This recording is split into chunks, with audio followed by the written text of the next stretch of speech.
So I have to click and I have to click here. Makes it's confusing sometimes. So performance manager, have you heard of the concept carrot and stick? Have you? No? This is a new concept. Amazing. I think it's new because most of the people are silent. Anyway, so we have something new to talk about here.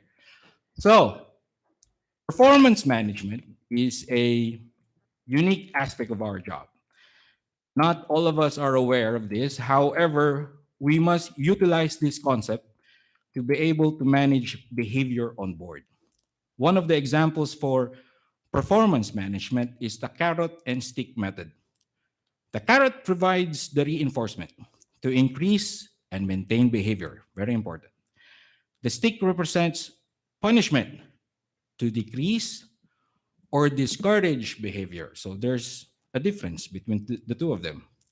By placing a carrot on the end of a long stick, as you can see from the picture, a rider can hold the carrot in front of a donkey, thus encouraging the donkey to move forward after the carrot. If the donkey refuses to move forward, the rider hits him with the stick. Ouch. To spur forward movement. The carrot and stick method simply put, is a choice. A carrot as a reward or a stick as a punishment. Now let me ask the room, which is better? The carrot or the stick? Are you sure? We're going to find out which is better, the carrot or the stick. What kind of carrot? All right.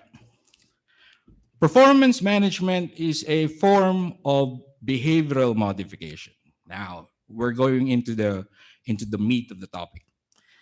And you can use both reinforcement and punishment concepts in both positive and negative ways. Huh? So you thought the stick will only be used for negative ways. No, no. It can also be used as a positive stimuli. Now, let me explain. Under reinforcement, when you want to use it in a positive way, you can increase or maintain behavior by adding a pleasant stimulus, the green part. Okay? If you're going to use the carrot or the reinforcement in a positive way, you need to add a pleasant stimulus to the situation in order to increase or maintain behavior. You add something to the mix to get something out of the mix. Now, if you want to use reinforcement or the carrot in a negative way, you remove an unpleasant stimulus, something that is bad from the situation, you take it out to improve the situation. And you do that, you can increase and maintain behavior.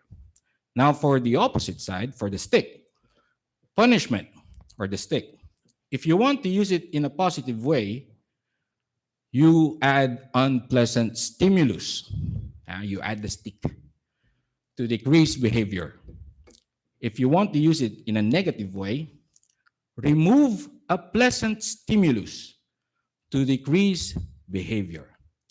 On my next slide, I'm going to provide some examples so you can actually see what is happening here. And I don't know, maybe you can copy it and practice it on board. So let's go on the first box, the reinforcement box. How to increase and maintain behavior using the carrot as a positive motivator. For example, the captain or chief engineer praises a subordinate. A captain or chief engineer recommends promotion of the subordinate. These are all positive all around.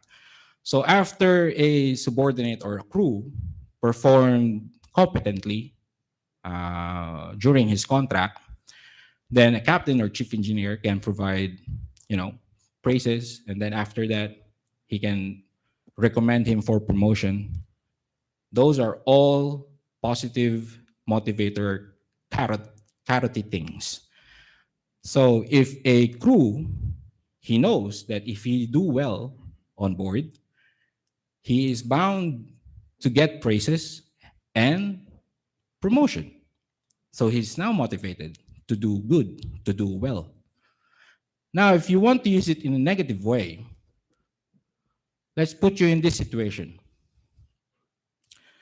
Because uh, because a crew has been abusing his shore leave rights, okay? He's been abusing his shore leave rights for several ports already, and he wasn't following ship regulations to go back to the ship on time. A captain or chief engineer decided to impose a shore leave restriction for him. However, after a month or two, there has been a tangible increase on his behavior, and now you want to provide reinforcement for him. So you remove an unpleasant uh, or you add a pleasant stimuli to an unpleasant situation. So here, the captain or chief engineer lifts a shore leave restriction for a crew, allowing him to go ashore for the first time after 2 months of shore leave restriction due to good behavior and conduct. So that is one example on how you can use a carrot in a negative way. Now, for punishment, have you ever experienced when you wake up in the morning, when you're on board the ship, and you woke up in the morning and you went to the galley and you found unwashed dishes all over the place? No? Normal. That is unhygienic, gentlemen. That is a violation. No, that's not normal. But it happens. It happens. And actually, I had some experience with that. And it was very hard to convince people because people need to eat sometimes at 10 p.m. before they actually go to sleep. They had their midnight snack. And everyone was actually reminded that if they eat at that time, the messman and the chief cook is already resting. So it's your own responsibility to clean your own dishes after you eat a late night dinner. However, sometimes people forget. So if unwashed dishes are observed in the morning, coffee break is suspended for the whole day until such time where there are no more dirty dishes observed early in the morning. Do you think this would be effective if you apply this on board your ships? No? Wala nang kape. No more coffee. Is that a violation of MLC? I'm not sure. I'm not sure. But this is just an example, gentlemen. You can apply this in different situations. Not exactly what I wrote down. Okay, that's just an example. But you can see, as a punishment, if you want to discourage a certain type of behavior, you can use the stick in such a manner where you take certain benefits or liberty from people so that if they miss that liberty or that right which they were enjoying previously, which was provided for free previously, and now they have to work for it, you have a degree of control. I hate that word, control, but let's use it right now. You have a degree of control on how they behave on board. Aha. Some people now are thinking, aha, there is a aha moment right now. Oh, I can use that. Finally, someone is telling me that I can be an asshole. Sorry, bad word. I'm not supposed to use that. Anyway, use the stick as a negative. This is basically true and true. A captain removes satellite phone call privilege for crew members spending more than $400 per month. Have you seen people like this before? They were actually spending more than half of their salary, for example, on phone calls. I think nowadays that's different because there's internet. But what I was trying to point out here, there was a time where people used to call using satellite phones on board. And it's very expensive. Some people may still remember on in that age range. I can see some people are there, and you remember. Maybe you're that type of guy, huh? Spending $400 per month, calling your wife or your girlfriends, huh? $400 a month. That's bad. You don't. I mean, yes, it is our right to spend our money, but sometimes, if you're the captain and you see your messman is earning what $500 a month and is spending $400 on phone call, I think you have your the obligation to help him in some way. So if you can use the stick in such a manner where you can dissuade him or discourage him from this type of behavior, then you might improve his behavior later on. So those are some examples that we can use when we're trying to use behavioral modification, or when we're trying to use performance management as a tool for behavioral modification. Do you find it interesting or pass? No? Good? Bad? The room is so alive. Oh my God. All right. That's what I like. 50-50. Very safe bet. Okay. Another form, so sorry.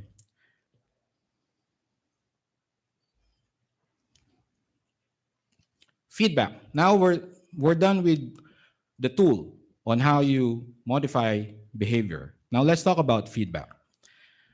Feedback is also part of performance management. Feedback is an important tool for modifying behavior. It can be informal or structured. Through feedback, the crew or a person instantly know what they did well and what they can improve on. Do you do feedback? So let's talk about feedback. What is feedback?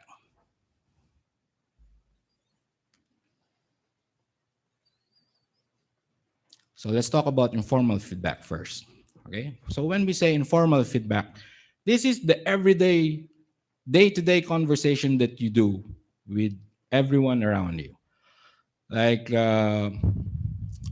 you're driving your car on the street, and then suddenly someone cut you ahead of you. What's your feedback then? Thank you for cutting ahead of me. That space is actually for you. I was saving that space for you, right? That's your feedback. That is supposed to be your feedback. Not swear, not intending to kill the other guy who is in front of you. No, that's not. So we provide feedback. It's how we interact with the actions of the people around us on a daily basis. So everyone, like if your wife cook a nice hot meal, your feedback is, honey, this is wonderful.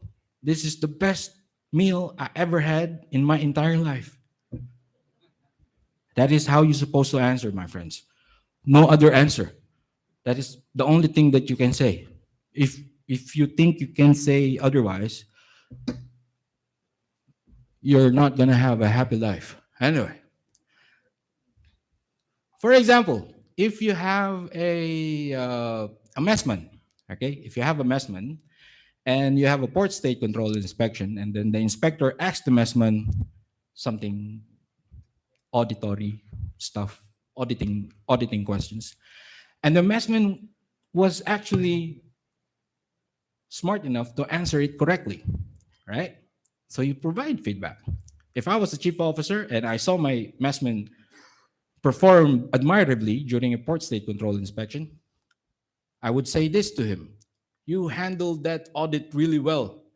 You gave the correct information and communicated clearly. Good job. That's a key word, that's a key phrase there. Good job. How many of you use that phrase? Raise your hand.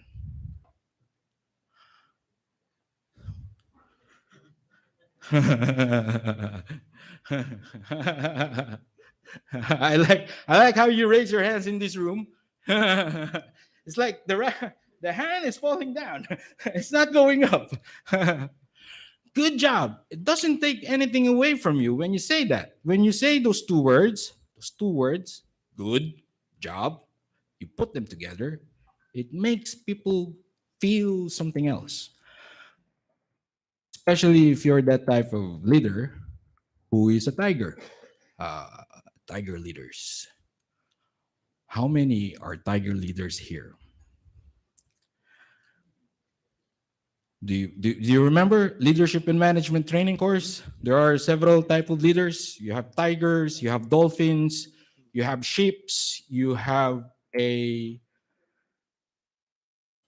something else. Those are all animals. But tigers are the strict people, the go-getters, the the outcome based type of leaders. You know, you do this, I need to see it.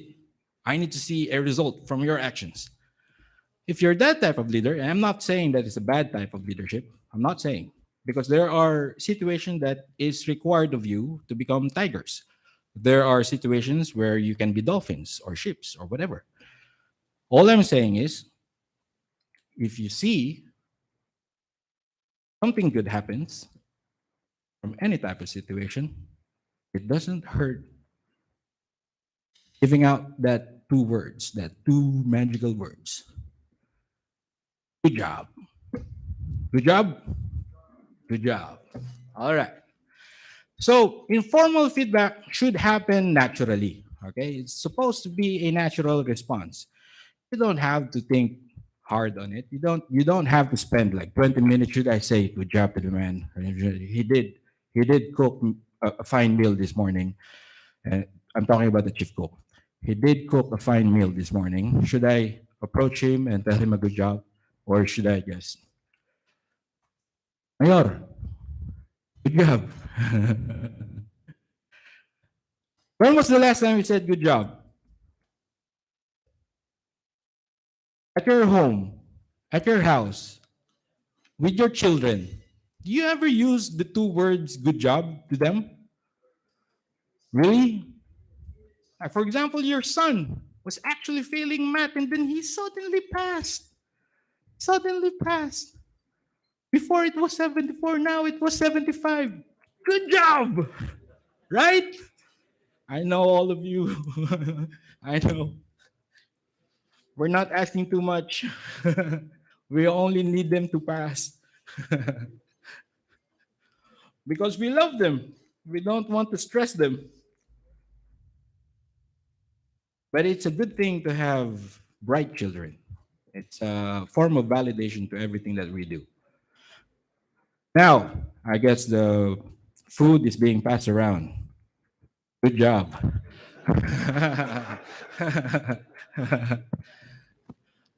Another form of feedback, aside from informal, is the structured feedback.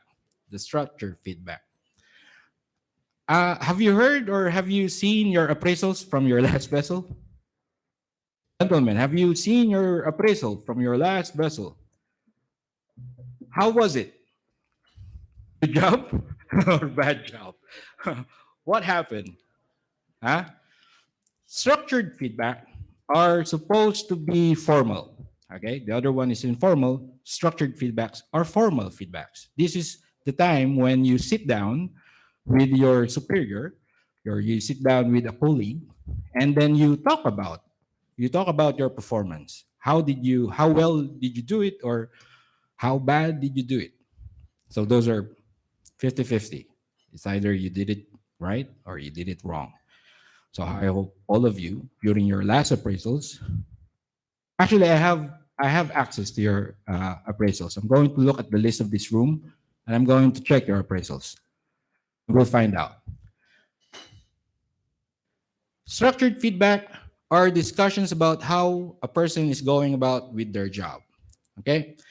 And how you provide structured feedback, I put templates or keywords that you can use so that you can provide a structured feedback. For example, I think the things you do well are you come in very early. I like that. I like people who come in early. I know we're supposed, as day workers, we're supposed to go 8 o'clock, or as watchkeepers, we're supposed to go 10 minutes before, 15 minutes before our watch. But you go beyond what is the normal expectations. We're supposed to go down at 8 o'clock, but at 7 a.m., you're already in the engine control room. Good job. That is one way of discussing a structured feedback by highlighting the things that he do well one by one, because in that way that person will instantly know what he is doing right, and that's very important. That's very important, especially for new GMPs or new seafarers on board, the people that we are supposed to train, the people that we are supposed to guide. No? If they know what they're doing right, they're going to keep at it over and over again. It's a form of behavior modification. Now, it can be part of the performance planning, review, and evaluation. That was what I was talking about, the appraisal earlier.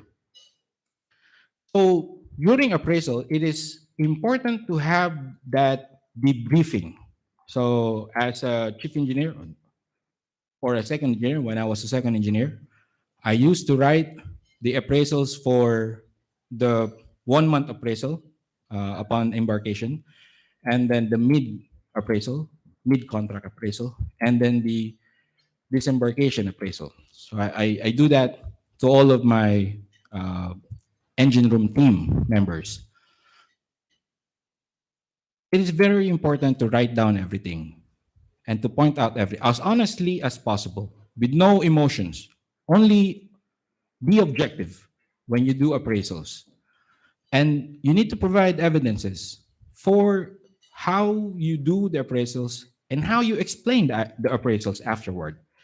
Writing is the first part, but the second part, the most important part, is how you debrief the appraisal that you just did and how you try to convince the other person to see it from your perspective.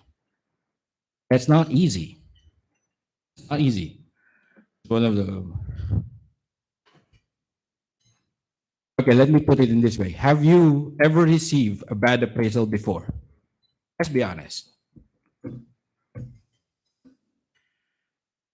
Yeah, everyone's eating. You should not have given the food out. I'm speaking. Anyway, have you had a bad appraisal before, gentlemen? Have you? I'll be honest. I did. I did. When I was a brand new fourth engineer, I was sailing under Bergeson Worldwide as a fourth engineer on one of their VLCC tankers. I still remember MT Prospect. That was the name of the ship. My chief engineer was a Scottish chief engineer. My second engineer was Indian. My third engineer was Indian. The ETO was electrician. Sorry, the ETO was Indian. The third engineer was also Indian, and I was the fourth engineer. I was the only Filipino engineer officer on board. From the deck side, from captain to third officer, everyone was Indian. Basically, I was a Filipino engineer. I was the odd man out of the team. I was replacing a fourth engineer who was also an Indian. Uh, the chief engineer, Scottish, had a problem with the fourth engineer, Indian, and they had to. I think they had a physical altercation on board, so they had to uh, remove the fourth engineer from the situation. He was transferred to another vessel, so I came in and replaced him. And apparently, I was as bad as the other fourth engineer because immediately on my first day, the chief engineer was asking the office to send me home. So anyway, I was barely 1 week on board, and I already had a bad appraisal coming from my chief engineer. It was hard because actually that was my first time as a fourth engineer. That was the first time I was promoted to go on board as a fourth engineer. And it was demotivating on my part to see that the very first time I go on board as a fourth engineer, which was my dream. That was my dream. I wanted to be a marine engineer. I wanted to be a chief engineer someday. And the very first day I became an engineer on board, I was met with some critical feedback coming from my chief engineer. So it was demotivating, and I felt really bad. I thought uh, this might not be my career after all. After I studied for so many years, worked my way up to become a fourth engineer, and then suddenly on the first day, someone told me, "Not good job, bad job, Joey. You're not good." So what happened? I had to work my way up. I adjusted. I cannot expect that I can change the attitude and behavior of other people. The only thing that I can control is my mind. That's the only thing I can control. I can control what's going to happen tomorrow, what's going to happen now. I might fall off the stage. I can't control that. But I can control what is happening up here. My attitude affects my behavior, and my behavior affects your attitude. Your attitude affects your behavior towards me. And that's exactly the key part of this topic. I'm rushing it now because people are eating, and I hope you're still listening to me. What I've just mentioned is the Bitari box. Have you heard of the concept before? The Bitari box. No? Good. There's something new that we can discuss. The Bitari box is a concept. It's a behavior concept. It says that my attitude, the way I perceive the world, the values that I hold dear, those are my attitudes, affects my behavior, how I behave towards other people. Like, for example, if I find that I don't like shrimps, if you give me shrimps, I don't like shrimps because I'm allergic and I might die, and then you cook shrimps for lunch and you don't have any other food, my behavior towards you will not be so good because I will grow hungry. It's like now, I'm getting hungry. Oh, come on. Why? Why? It's just what? 10:30. Oh, you're giving out food. Is that pasta? Come on. It's messing up my interaction with you guys. So, the Bitari box. Let's go back to the Bitari box. My attitude affects my behavior. My behavior affects your attitude. And then your attitude affects your behavior towards me. It's a cycle. I should have written that in the presentation, but I didn't. So I'm just interjecting it right now along with feedback because I believe that the way we should interact with other people is through our feedback. Okay? So feedback is our tool. How we relay our behavior towards other people is through feedback. Okay? So I'm just interjecting that idea that I forgot to write down in the presentation, but it's very important. Remember that the Bitari box, my attitude affects my behavior towards food, and then my behavior affects your attitude towards food. That's Indomie. It's pancit. Oh, I am so distracted by food right now. It is the food is affecting my behavior, right? It is so applicable right now. All right, let's continue. Just eat. I'll just keep on talking like a radio. Okay. How to give feedback? There are 5 ways. All right. There are 5 steps. very important steps on how you can provide good feedback. First is set a time and place. Second is give it in person, face to face, not online, in person. Third is be prepared. Fourth, be objective but respectful. And then lastly, follow through. All right, those are the 5 steps that you should do when you are providing feedback. All right, so let's talk about the first step. Set a time and place. Choose an appropriate time and place. It is advisable to provide feedback. Well, it is unadvisable to provide feedback in the middle of a critical situation. Please don't do that. Like, for example, now it's a critical situation. I'm hungry, you're not.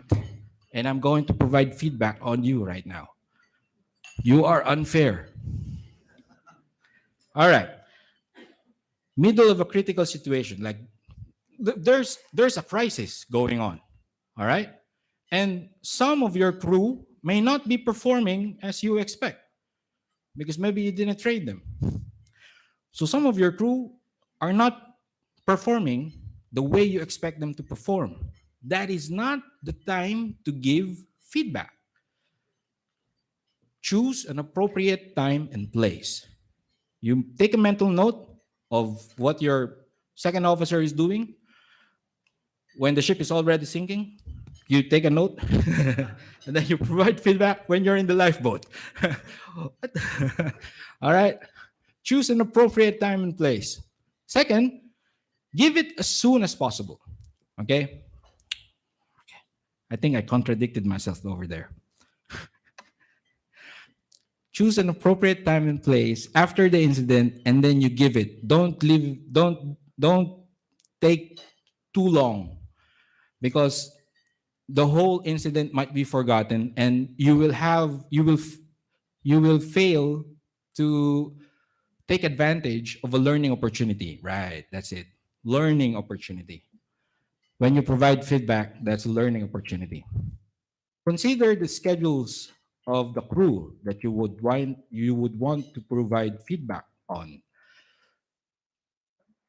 Have you ever experienced that you were a watchkeeper, you were sleeping, you've just worked your shift, and then you did overtime, and then you're taking rest now, and then suddenly you receive a call from the phone, and the chief officer asks you, Pedro, can you come down to my office?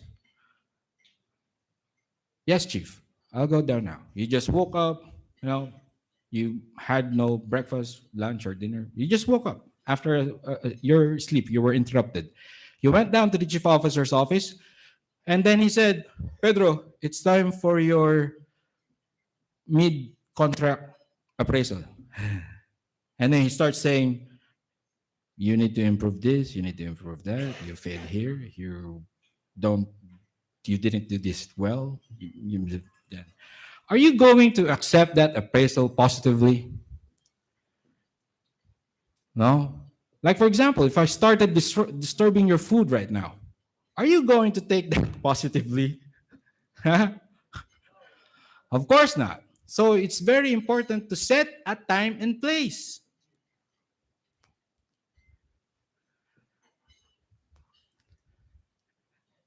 Yeah, you got that. You got that. I didn't say it. I didn't say it out loud, so that I don't hurt people's feelings. But you need to take into consideration the mood of the person when you're trying to provide feedback. Never, you need to put, you need to understand and you need to be considerate of people's situations when you're going to deliver negative news for them. All right? Never give negative feedback in public. So don't be critical in public. Like you're inside the engine control room, you have your whole team there, or you're in the CCR, in the cargo control room, you have the whole team there. And then suddenly walks in one of the ABs and you started yelling off on him. That's you started yelling. Everyone was watching. Everyone was, what's going on? Apparently, the AB forgot to do something very important, and the chief officer was really he feel strong about it, and he couldn't control his emotions, and he wanted to provide feedback immediately at that situation. Would you think that person would accept the feedback positively? Of course not. Of course not. So don't do that. Don't provide negative feedback in public. And then calm down first if you're emotional. Very important. But I don't think there's too much of a problem over there because we're all men. We don't have emotions, right? No, we don't. We are not allowed. We're not allowed to have emotions. Have you seen men cry? Have you seen men cry? Was it you? Were you crying? Why are you crying? That's actually the reaction of other men. If you see another man crying, your first reaction is not concern, but you're actually laughing because he's crying. That's how you do. That's how we do it, right? Somebody said yes. That's how we do it. We laugh at the misery of other people, right? Some people are still saying right. No, of course not. We don't do that. We're people. Okay? You don't laugh at the misery of other people in public. You do it privately. Right? That's how you do it. Come on. I'm teaching you stuff now. Okay. The second part of providing feedback is give it in person. You don't if I'm the chief engineer and I have a problem with my third engineer, for example, I don't talk to my second engineer. Second, I really have a problem with Juan. He's full of and he should and I should him. All right, second, do it for me. You go ahead and tell him, show him that I disapprove of his behavior, of his attitude. I don't like him. Go ahead, second, because the third engineer is actually a bigger guy than me, and my second engineer is bigger than me. So I send him to the third.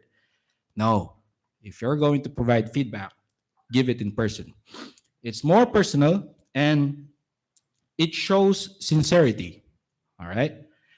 If you want to affect change to another person, you need to take responsibility for the things that you're going to say. You don't hide behind the second engineer who is 6 footer. Okay, you don't hide. I didn't do it. I talked to my third engineer, and we had a very good discussion. Up to this day, we're still friends. He's a chief engineer now. Be aware of body language. What is this?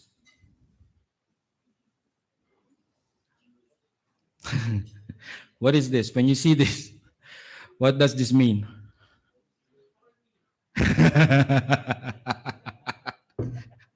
Good job. Give me a call. Body language is very important when you're trying to gauge the mood of the other person. All right? If the person is exhibiting aggressive actions through his body language, maybe that's not the time to provide a negative feedback because you might not get what you were assuming to get, right? Be aware of body language. This is important. Smile when it is appropriate. When you're trying to deliver bad news, deliver it in a smiling face. Hey, it says here, I'm just following the instructions. Smile when it's appropriate. My friend, you're going home next port.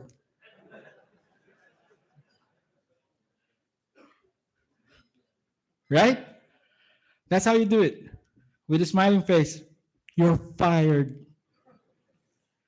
I got rid of you. I convinced the office to send you home, and they're sending someone new. Okay, I'm just kidding.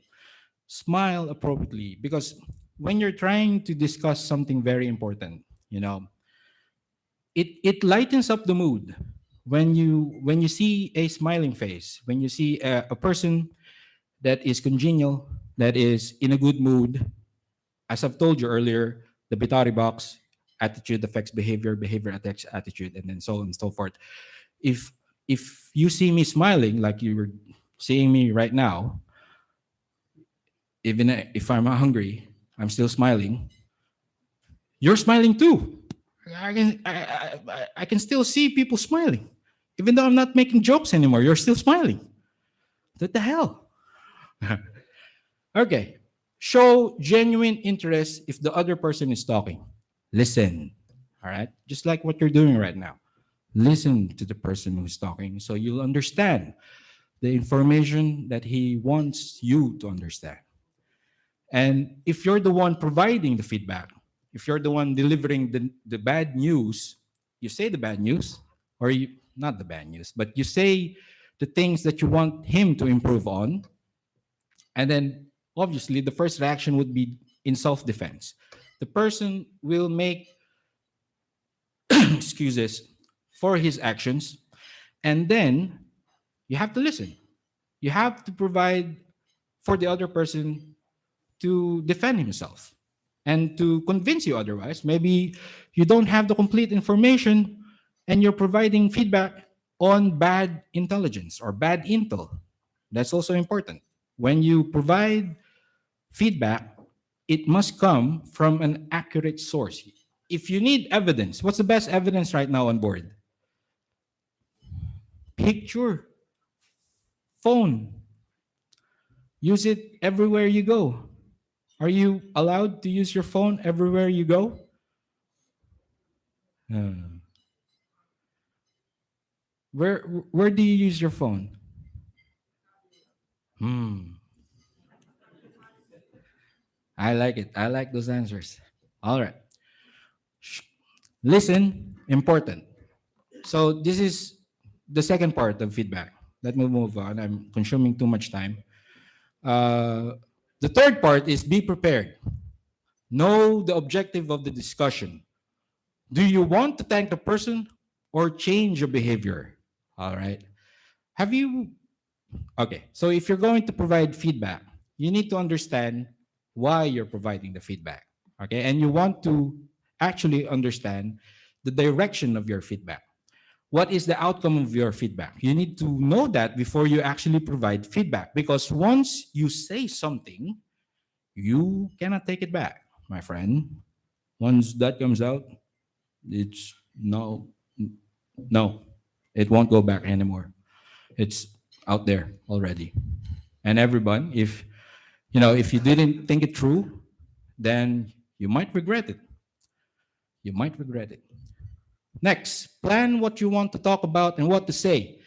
Write it down if necessary. Huh? Have you ever tried that before? You wrote down what you wanted to say to a colleague or a coworker on board. I've done that. Yeah. When I was a second engineer, I wasn't very good in English. I'm actually very bad.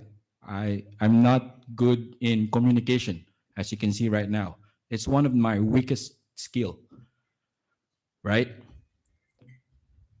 Right. No. No, I wasn't like this before. When I was young, I was very shy. I don't talk in English. I didn't speak English like this when I was younger. So what I did when I wanted to communicate with the other people on board, I write it down. I write it down, especially if I want to deliver a message to a senior officer, I write it down because sometimes when I try to speak, it's misinterpreted. Huh? Because sometimes when we speak, there are emotions involved during your speech. Sometimes you didn't want this like Like for example, you met a girl, all right? And the girl said, "No, I don't want to have a relation with you." She said no in that way. But what if she said, "No, I don't want that. No, you're being naughty right now. No, stop it. Stop it. I don't want it." That's a different kind of no, right? That's a different kind of different kind of no. That's a different kind of no. So there are uh, tones.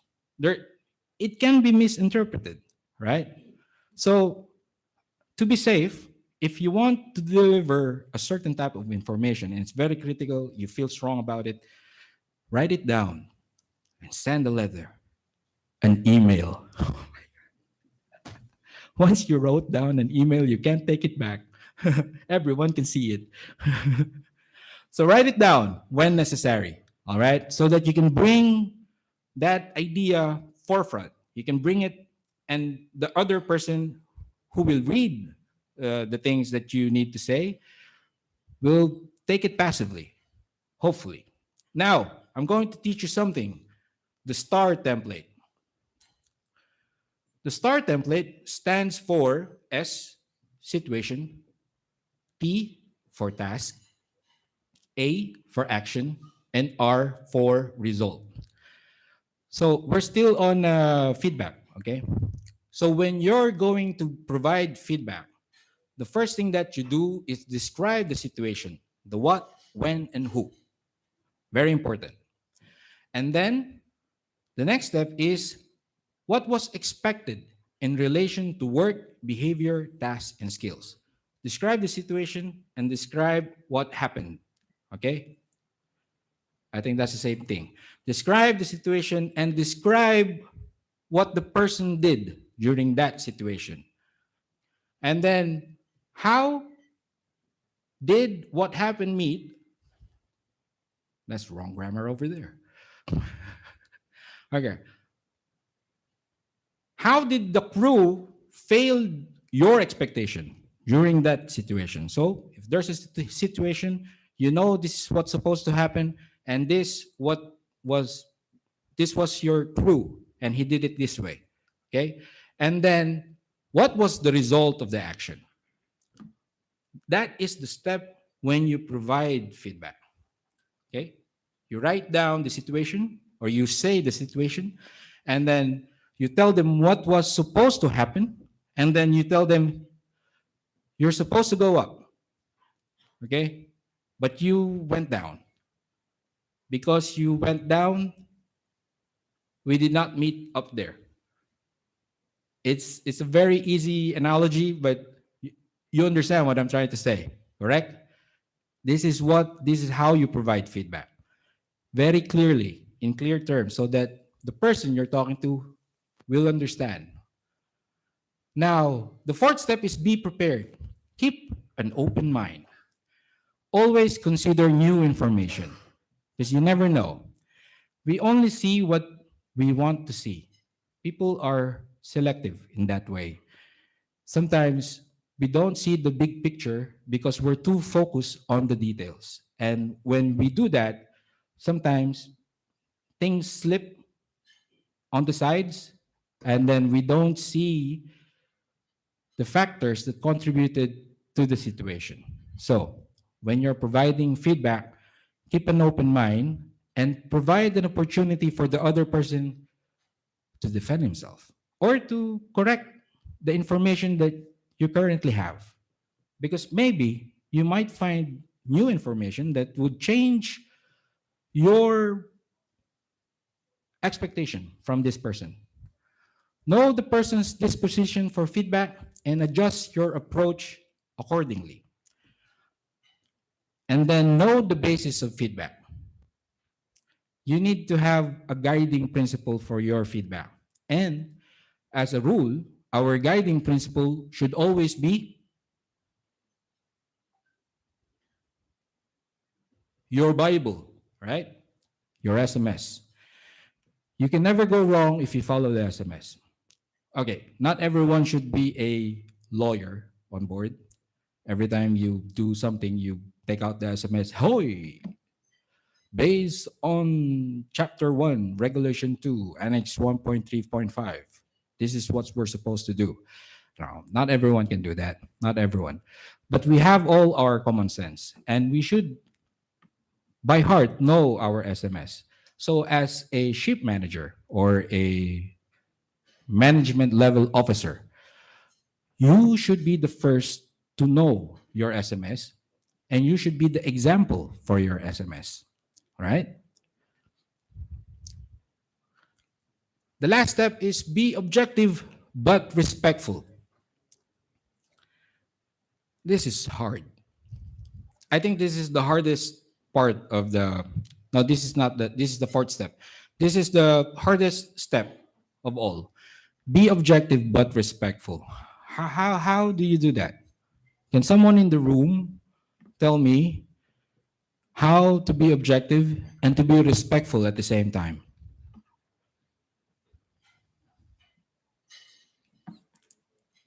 Meow, meow. There's a cat in the room. I can hear the cat. No, seriously, how can you be objective and be respectful at the same time? How do you do it? You do it in a manner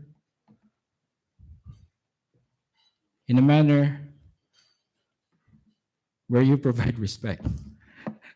That is so contradicting. Okay. It's through the use of words, gentlemen. That's how you become objective and be respectful at the same time. It's with the choice of words. That's why communication is very important. You are unable to deliver information if you don't know how to communicate. And as ship management level officers and officers, engineers in the room, the first thing that you should master is communication. Because without communication, you won't be able to show respect. Huh? In some culture, when you don't talk, you come out as not respectful. Have you experienced that? Have you met people on board that don't talk and you found them what? You found them what? You found them to be quiet. They don't they don't talk. So they're quiet people. However, it's hard to be respectful. It's hard to be respectful towards a person if you don't know the parameters of the person. So if you don't communicate, if you don't say, this is good for me, this is bad for me, another person won't know his boundaries, your boundaries. So in order to be objective and respectful, you need to learn how to communicate and how to listen to the other person so that you'll be able to consider the outcomes of a conversation because you're aware of the boundaries of that person through speech, through body language, and so on and so forth. Begin by outlining the background, situation, or issue and say what you want to get from the discussion. This is setting up the parameters of your feedback. All right. If I'm going to provide the feedback, I'm going to start this way. I'm only telling you this because I believe that this should have been done this way. However, you did it this way, and now this happened. Now, what do you think should have what was supposed to happen if you did it the other way around? That's how I'm going to approach it. I'm not going to instantly say, you did it wrong, that was bad, and now I'm going to write an appraisal, bad appraisal for you. No, that's not how you say an appraisal, or that's not how you do a feedback. Encourage a two-way discussion. Listen, again, this always boils down to listening. Encourage a two-way discussion so that there will be a back and forth exchange of ideas between the two of you. Because you never know who might be telling the truth or who may not be telling the truth.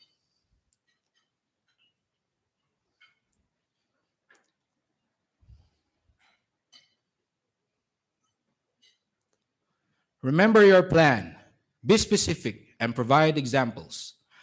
Decide together what action both of you will take after the meeting. Okay? There after the discussion, after the feedback, there should be a plan of an action plan on how to rectify or how to resolve the issue that you discussed. Confirm if the other person understood what you said. Have you heard of the closed loop closed loop feedback communication? Yeah. You can use it here, but not so much. No, not to become robots, but you need to understand. You need to know that the person you're talking to understood what was discussed between the two of you. And then finally, maintain appropriate confidentiality. Don't be marites or tolits. Some of the rooms, they don't know what marites is. Or maybe you do. I don't know. It's a Filipino word of mare, what's the latest? Like rumor mill. Maintain appropriate confidentiality with your feedback. In this way, it shows your sincerity. It shows your genuine interest toward improving that person. You're not going to say, you're going to say something towards your fourth engineer, for example, and you're going to say your fourth engineer, yeah, fourth, you did you did it wrong, but I guess now that you know what to do right, and you promise that you're going to do it right next time, uh, all right, we're good. Good job. And then when you turn your back and you talk to another person, your second engineer, for example, that guy, that guy, I'm going to send him home 2 weeks from now. You do something, and then you say something and you do something else. Okay? You don't do that. Keep it confidential.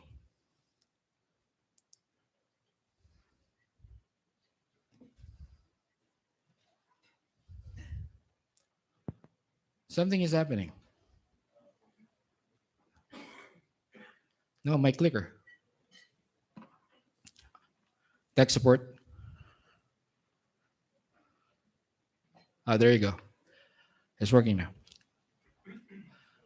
Next is provide balanced feedback by recognizing both positive contributions and negative behaviors. Very important.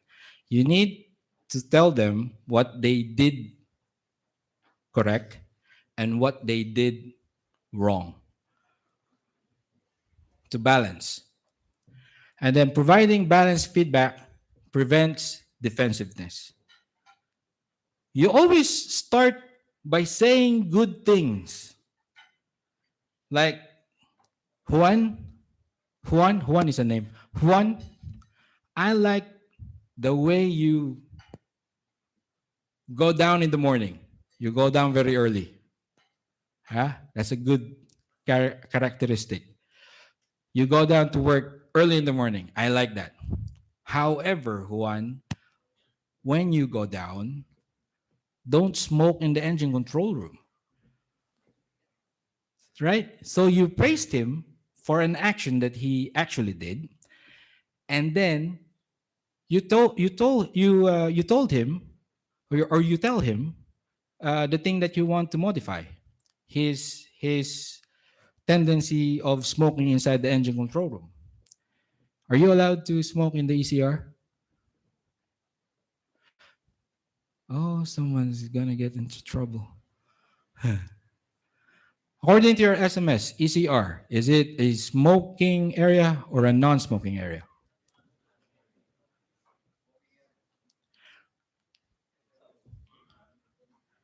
So no one smokes in the ECR. That's right.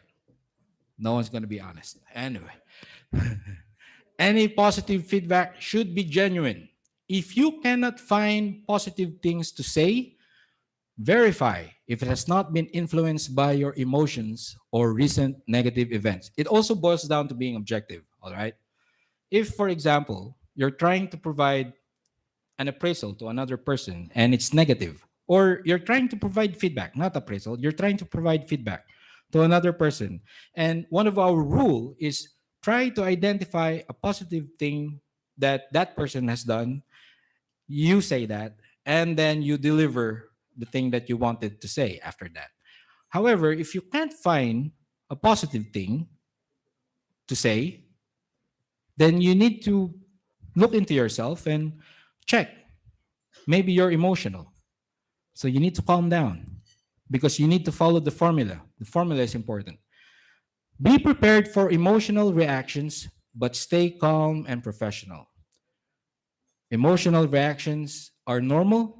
Those are natural response that we do, but sometimes it doesn't add anything to the conversation, especially if the emotional reaction is uh, not conducive to a good conversation.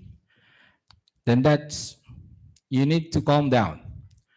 Focus on options for improvement or solutions to the issues. Being objective. If you don't want the person going down late or coming into work late, you only focus on that. All right? You don't say, Juan, you're always late. You're always late. And you eat too much. It's a completely different topic, right? So you focus on the thing that you want to modify. Don't don't add new things as the conversation is going. And this is the last part of providing feedback, the step. Follow through. If appropriate, record your discussions and plan of actions, especially if the feedback session is about a serious matter. Write it down. Like I'm thinking of the first step when you admonish someone on board, the verbal warning. Have you ever provided a verbal warning for someone or to someone? Did you write it down? No, it's verbal. Come on. You write it down. You write it down. You use the logbook, the engine room logbook. Because in the dismissal process, you need to provide evidence that you took the steps of providing every opportunity for a person to adjust his behavior. And the very first step is providing verbal feedback or verbal warning in this case. So you have to say what you need to say. You take a witness, you say everything that you need to say. Then afterwards, after you have agreed upon the solution towards the concern that you were discussing, you write it down in the engine room logbook or the bridge logbook. Today, at 1400, Juan was told not to pee in the poop deck. All right? So it's written, although it's a verbal exchange between the two of you, but there is a record saying that you had the conversation. Okay? Give the person a copy of the written record for future reference. This is being transparent. So it means that if I write some report for a person, I provide him a copy of the report so that when we separate, I can't add more to the report. Like, like I wrote down 4 4 4 4 5 5 5 5 5. Good job. You go home. Then I write, no, that's not four. That's three. That's 1 1 1 0. -1, -1. You don't do that. It's not being honest. So whatever you write in a record, you provide a copy to the person. It shows sincerity and it shows that you're being transparent. The other person may need time to reflect, review the discussion, give him time. Follow through on your commitments as discussed. Follow through. You need to find out if that behavior has been corrected.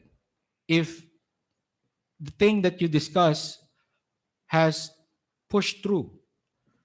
That is he doing what he promised to do? And how do you do that?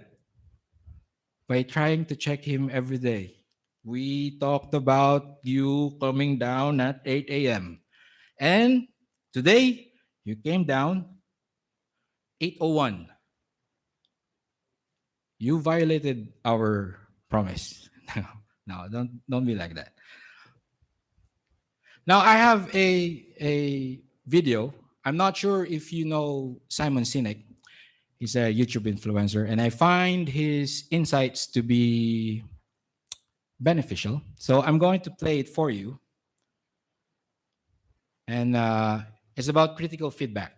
We've discussed informal feedback, structured feedback. Now, So one of the things that yeah, okay, we he do played it. is creating a culture in which people understand that the reason we're giving feedback is not to quote unquote criticize them, but to help them grow as human beings. And that has to be established. Like this is what we're gonna. The advice I offer is it's not just a checklist that you do and everything goes fine. You know, you create a culture in which Can you play it back? conversations and Can you play it back, critical please? feedback are welcomed or at least understood. But it's also how we give it. Usually we give it by pulling out a piece of paper and pointing out the thing that's wrong.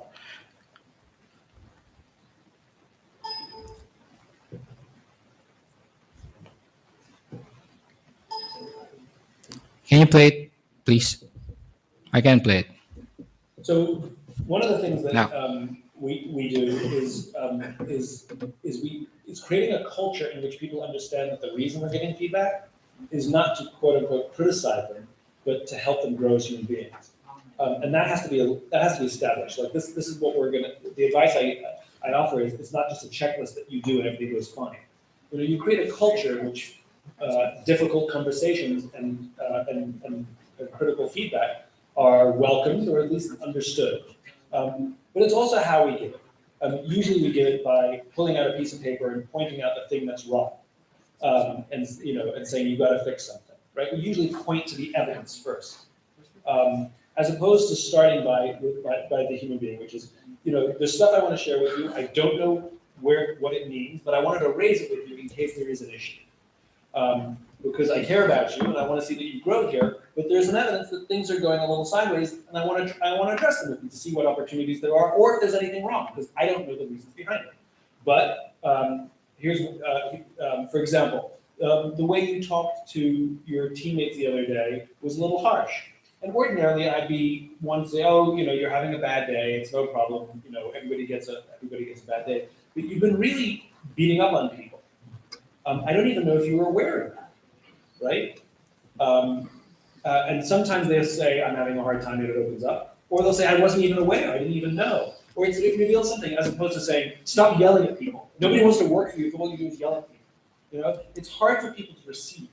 And so good feedback is not just about conveying the point we're trying to make. It's about creating a condition in which the person is more likely to listen and hear it. So we're all proud of ourselves once we've told them.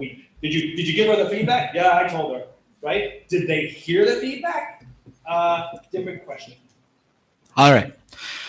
I am going to end my talk right now, but before I end, I would like to provide some final words of inspiration. I hope I have been able to inspire you today. The key point of my talk today is about managing onboard behavior. It's a difficult task, but a task that we need to do. The first step in managing onboard behavior is be mindful of your own reaction. Remember the battery box that I have mentioned earlier.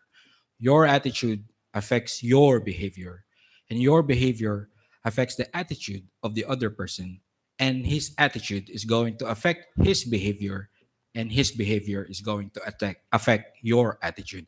It is a cycle that we need to break. If you know how to adjust your attitude dynamically, depending on the situation, you're going to be able to control your behavior. And if you're able to control your behavior, you're going to be able to affect the behavior or the attitude of the other people around you. And in doing so, you'll be able to manage behavior on board your ships. Thank you, everyone. Thank you.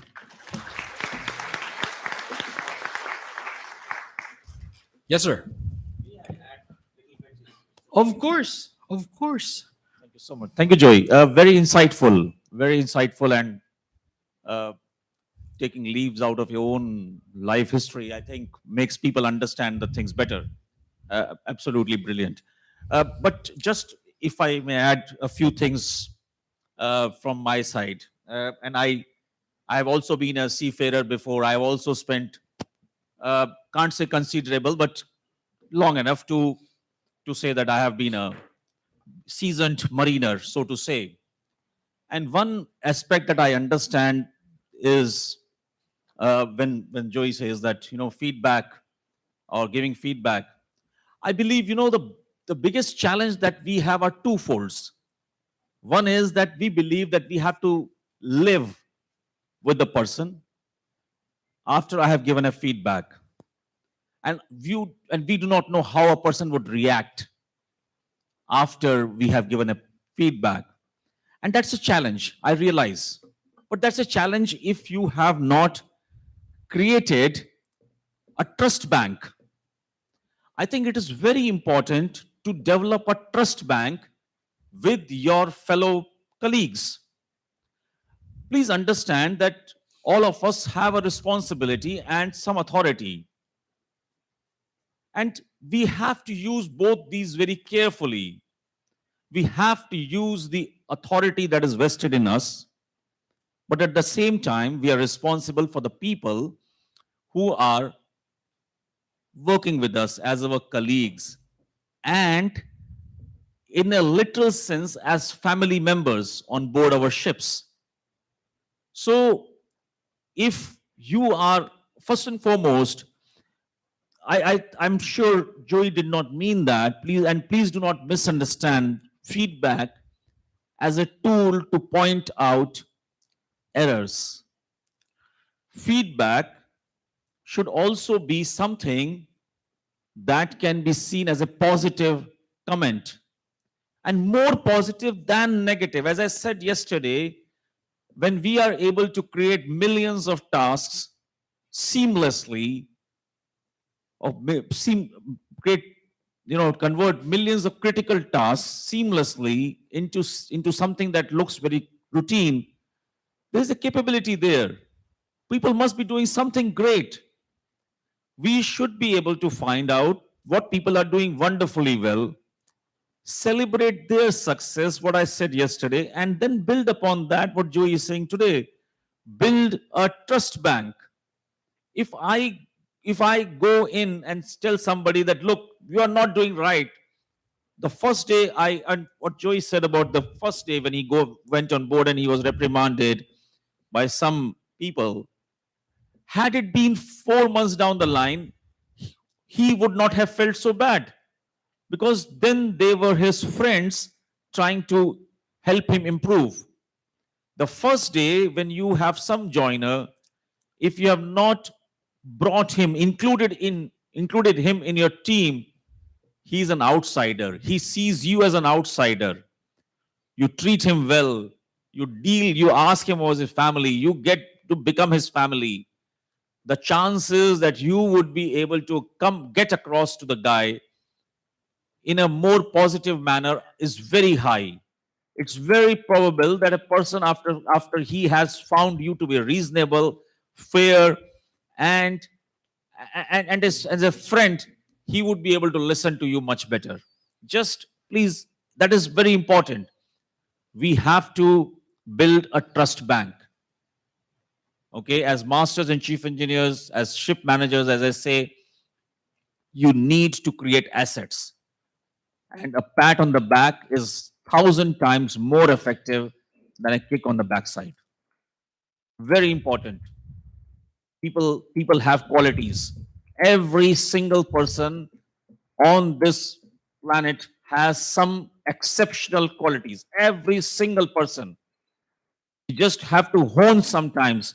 I'm not so sure if that story is true with Joey or not, that he was not a wonderful speaker when he was an engineer. But I can assure you that I was not. I was not a great speaker. I mean, I have people who have been with me for 15 years. Harish has been working very closely with me for the past 15 years now. And he can tell you that I was afraid of holding a mic. Okay? We can all learn, we can all improve, and we all have that ability to do so. And if we give our colleagues a chance, everyone can shine. Please help each other, support each other to grow rather than push them under the ground. Yeah, just my two bits. And on that note, sir, good job.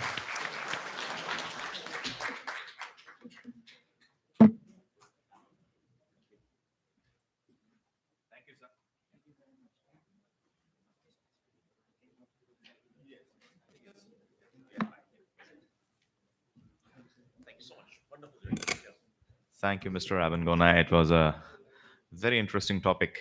And we shall break for tea, coffee. How many minutes? 10 minutes? 15? 10, yeah. Yeah. We should break for 10 minutes and we should resume. Thank you. Thank you so much.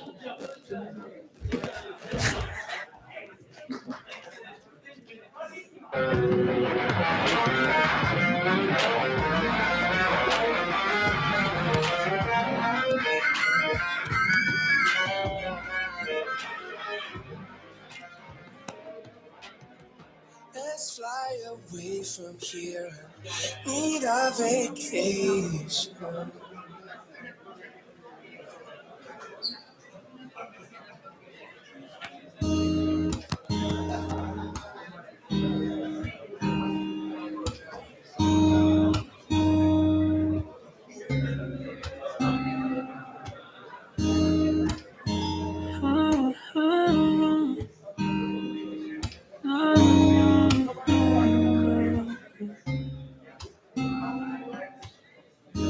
So many things I try to say to you, but I don't feel too well. So close and then I feel.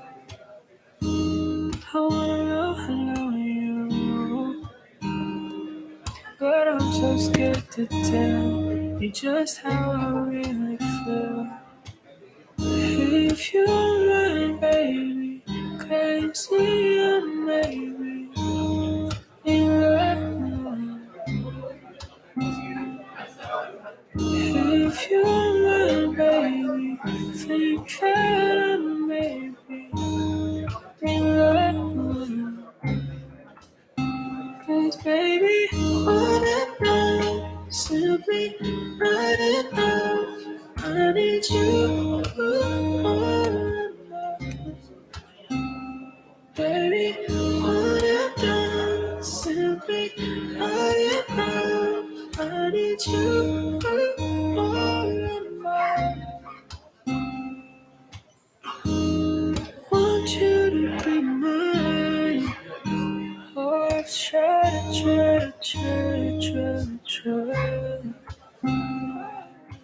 When these butterflies go steady in your clothes, they run in wild. If you want, baby, crazy and maybe in love.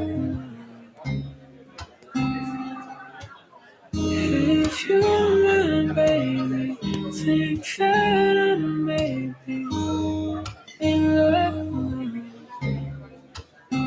'Cause baby, on and on, simply not enough. I need you more and more. Baby, on and on, simply not enough. I need you for all of my.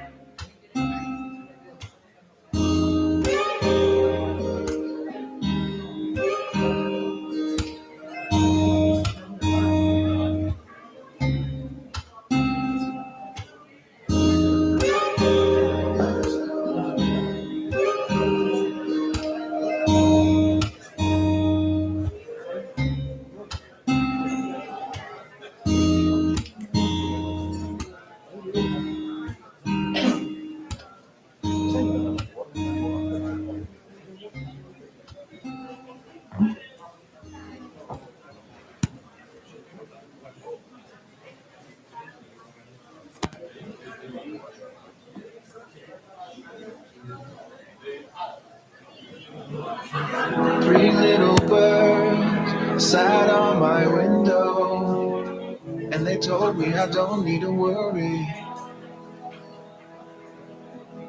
Summer came like cinnamon, so sweet. Little girls double dutch on the concrete. Maybe sometime we get it wrong, but it's alright. The more things seem to change, the more they stay the same. Don't you hesitate, girl, put your records on. Tell me your favorite song. You go ahead, let your head down. Sapphire and faded jeans, I hope you get your dreams. Just go ahead, let your head down.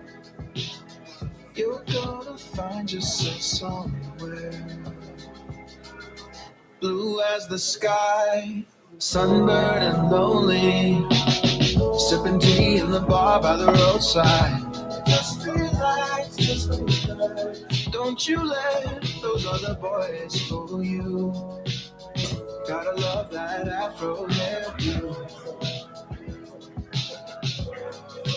Maybe sometime we feel afraid, but it's alright, yeah. The more you stay the same, the more that they seem to change. And don't you think it's strange? Girl, put your records on. Tell me your favorite song. You go ahead, let your head down. Sapphire and faded jeans, I hope you get your dreams. Just go ahead, let your head down. You're gonna find yourself somewhere. Just more than I could take. Pity for pity's sake. Some nights kept me awake. I thought that I was stronger. When you gonna realize that you don't even have to try any longer? Do what you want to. Girl, put your records on. Tell me your favorite song. You go ahead, let your hair down. Sapphire and faded jeans, I hope you get your dreams. Just go ahead, let your hair down.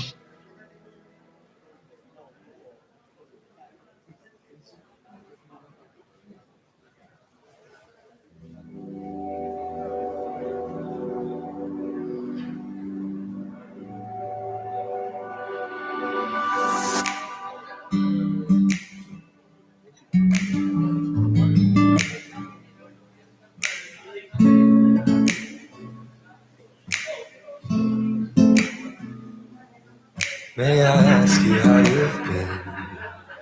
Would I have the words to say? I've forgotten how to feel, how to call you by your name. Barely recognize you now. All your words have turned to stone. You've forgotten all my songs. You've forgotten all my love. Don't you know you make me nervous still? You pull my thoughts apart. Though I've been trying to get you off my mind. Give me time, 'cause it still burns my lips to say your name out loud, my love. Sha-da-da-da-da.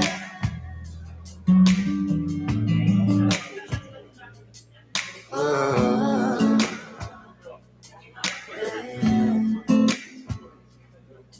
And by now your smile has changed. You don't look at me the same. It's naive of me to think that one day you'll miss my name. Promises you say you keep, empty lines between the scenes. Was it wrong for me to trust? I'm still only 17. Don't you know you make me nervous still? You pull my thoughts apart. Though I've been trying to get you off my mind. Give me time, 'cause it still burns my lips to say your name out loud, my love.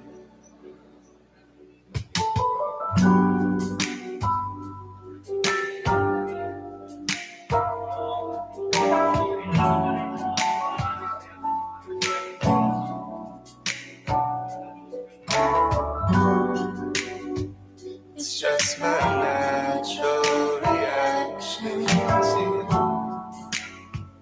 making me feel like I lost somebody. And I can't help but to miss you, though I know there's never a chance.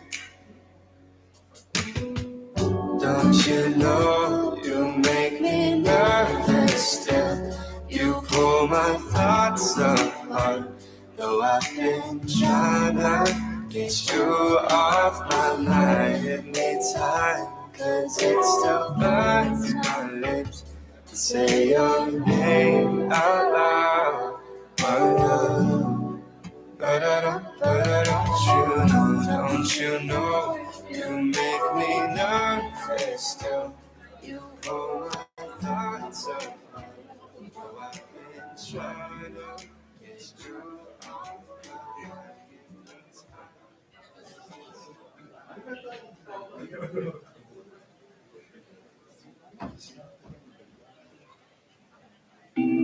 We can take the long way. We'll get there even if it takes all night. We'll talk until the morning. Don't tell me that you're fine if you're not fine. And if it's only pleasure that you're seeking, then I'll be penciling you in for the weekend. Forget about the white noise. It's chocolate in pajamas till the whole world feels just right. Yes, please. We can sink into the sofa for the whole beat. Just right. Easy.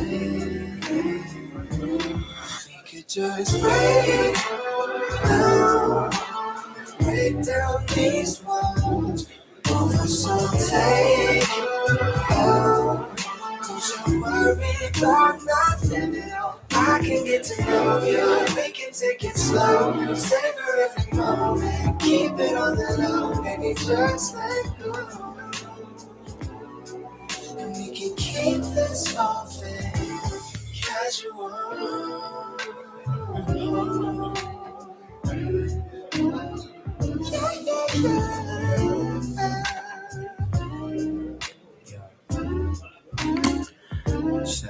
May I have your attention, please? I would request all our all the people outside, if you could please reconvene.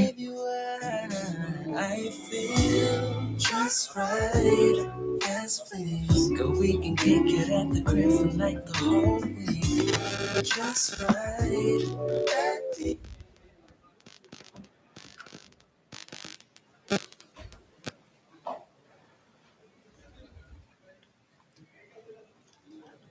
Yeah, it's a request to reconvene, please, ladies and gentlemen.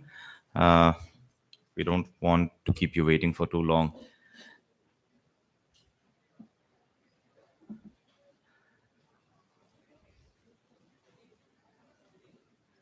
I believe people are busy in the photo booth creating mementos. That's nice. Yeah.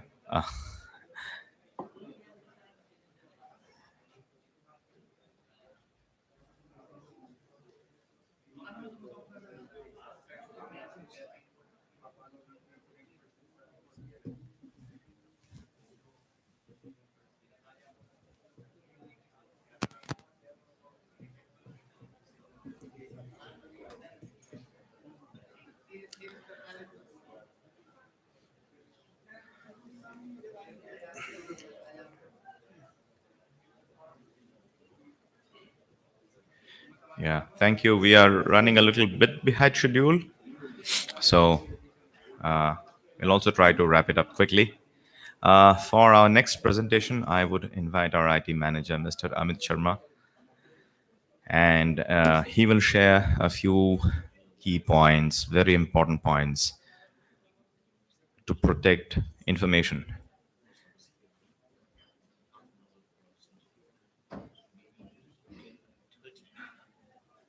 I invite on stage Mr. Amit Sharma to talk about information security. Thank you. Thank you very much, Arkasan. Wishing a very good morning to all the dignitaries, including respective vessel owners, Vinay sir, Harish sir, all my senior managers, and all dear seafarers there. So my name is Amit Sharma. I'm working with Union Marine as an IT manager right now. I've been working with Union Marine for last 9.5 years. And the topic I choose today to speak about is information security practices, because these days cyber crimes are buzzing around everywhere. So it has already become a global concern for all the major corporations, even small, medium enterprises, even small businesses. So that's why I choose this topic to speak about. And so please allow me to begin with my first slide here. And on the just next slide, I just would like to describe what is information security actually. It is a very formal definition there. If we just read it loud, it does not seem to be a very big thing to understand. A set of practices intended to keep data secure from unauthorized access or alterations. So, although the definition seems to be very, very general, very common, or very normal, but the meaning which is hidden behind this particular definition is somewhat very, very, very deep. So, let me try to dissect this information thing for all of you, ladies and gentlemen there, and uh, may I ask you a question at this particular point of time? If you please allow me to ask you a question. Arkasan, can I have a handy microphone, please? Sure, sure. Please. Thank you, sir. Hello. Yes. So I just would like to ask a very small question to all of you, a very basic question. Can anyone tell me about the very basic characteristics of information? What do you understand by the information? What do you think is important about any piece of information or anything which you can categorize as a meaningful information to you? Can sorry? Uh, uh, can we have a microphone there with the audience, please? Mr. Adrian, may I request you to please shut?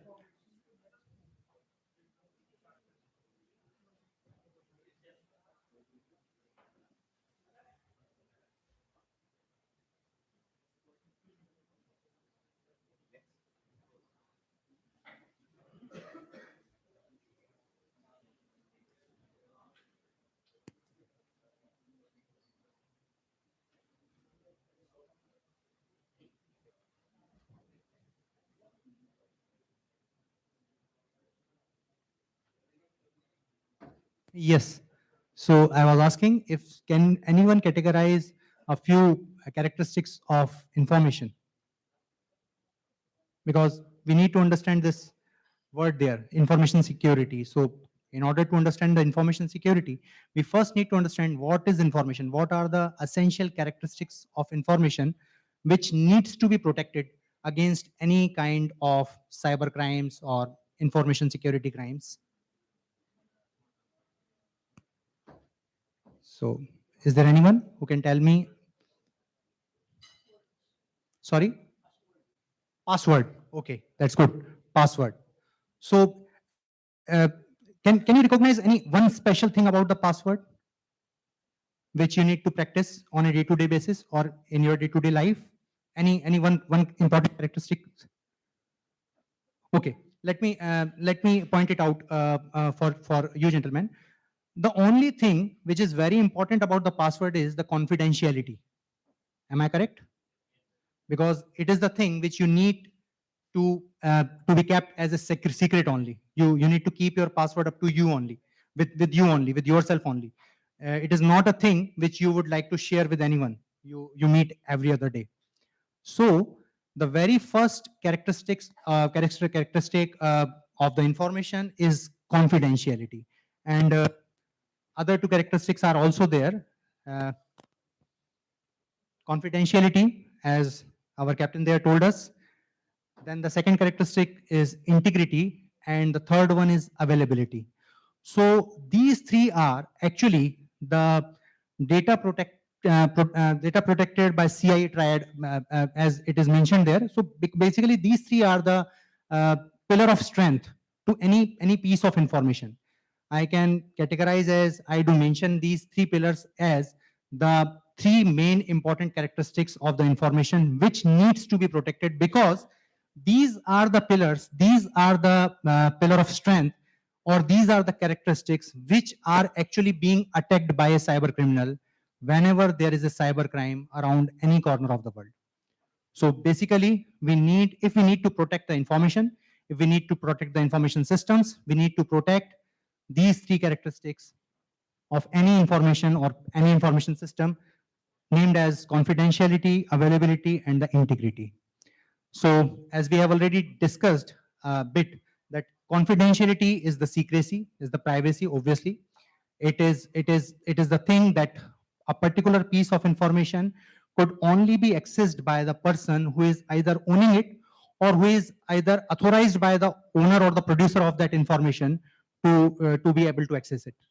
So any piece of information could only be accessible to the authorized users. This is known as the confidentiality of the information. As our captain rightfully said, the password. It is the thing which could only be known to the person who is owning it for his account. The second thing is the integrity. Integrity means the purity of the information, the original form of the information. Any piece of information could never be altered by someone. Otherwise, it will lose its value. So if you want to keep your pieces of information or your information secure, you need to make sure that the integrity stored in all your computer systems, integrity of the information stored in all of your computer systems is kept protected all the time. And the third thing is availability. Now, here comes the very interesting point. When I attend some of the cybersecurity forums and discussions, some persons raise a question about this particular point, availability. Usually they say in formal discussions, or even sometimes it is very casual discussion, they raise a finger about this particular characteristic. They say confidentiality is okay, integrity is okay, because these two seems to be a bit technical, but they say availability, it is not very much significant. They don't see it is a very important thing to be concerned about. So what do you say? Is this thing is important? Is it significant? Availability? I can give you an example. Have you ever heard about the DOS attacks? Denial of service attacks? In these kind of attacks, which are known as the denial of service attacks, information always resides confidential, as confidential, and completely integrated, that means pure, on the system where it was stored originally. But the attacker attacks in a way that that particular information becomes unavailable. I think you must have already experienced or heard about the news that Google servers are inaccessible for last 4.5 hours. Instagram is not working for last 6 hours. Government websites, some important and critical infrastructure websites like banking, electricity boards are down for last 12 hours. And that are the cases where the attacker is actually attacking only the availability of the information. They do not alter any kind of confidentiality. They do not steal the information. They do not alter the information. They do not change the information, but they just make it unavailable to you. And that's how information loses its value. So that's why, gentlemen, I just wanted to explain to you that all these three characteristics are equally important, and no one should ever consider any of these to be insignificant in comparison to others. So now let's have a look on the economy of cyber attacks. This slide is particularly dedicated to the economy of cyber attacks. You can see that total economic loss of cyber attacks could be categorized as in three major categories: direct losses, indirect losses, and then induced losses. Direct losses are the losses which occurred to an organization which unfortunately become a victim of the cybercrime immediately. And all these losses are purely financial. You can see revenues, productivity, fines, lawsuits, remediation. Indirect losses. These losses are even more dangerous because these kept occurring in a longer term. These are not immediate, but kept occurring in a longer term. Then finally, the induced losses. These are again very harmful for the overall budgeting of the organization, because in these kind of losses, actually organizations start spending much more amount to keep their information systems much more protected than ever before. So this is how serious and this is how financially damageable a cybercrime could be. Now with this particular slide, I just would like to highlight the intentions and the mindset of the cyber criminals. Although they are having very technical kind of mindset, having very superior kind of technological skills, knowledge, educational background, they might be brilliant in their field of working, but after all, a criminal remains always a criminal. All the major cyber crimes which are happening around the globe always starts with the recce of a particular person, of a particular organization. Cyber criminals are no other than normal criminals or regular criminals. They always tend to gather information about their possible victims or their proposed victims or their potential victims, and this is where they get the information which they need to conduct a properly planned attack on their victims. Everyone these days, every professional, I think, must be having a profile on the LinkedIn. And to keep your profile secured on the LinkedIn, it is not even your responsibility. But if these kind of data breaches happens, then your data, your profile, your contacts, your professional collaborations, your educational qualifications, the summary of your resume, everything gets into the hand of the cyber criminals. Because you do you have an idea? Can someone tell me what do they do this kind of huge amounts of information? Whenever this kind of data breaches happen, what do the cyber criminals do? What does a cyber criminal do? For example, if I am a criminal, assume, and I got this much huge amount of data, 700 million profiles from LinkedIn, 553 million profiles from Facebook. Let leave it for the moment. We just are focusing on these two things because these are the data breaches recently happened in 2021 only. These are the very recent figures. Can anyone tell me? Sorry? Information. So what kind of information do they get? Personal.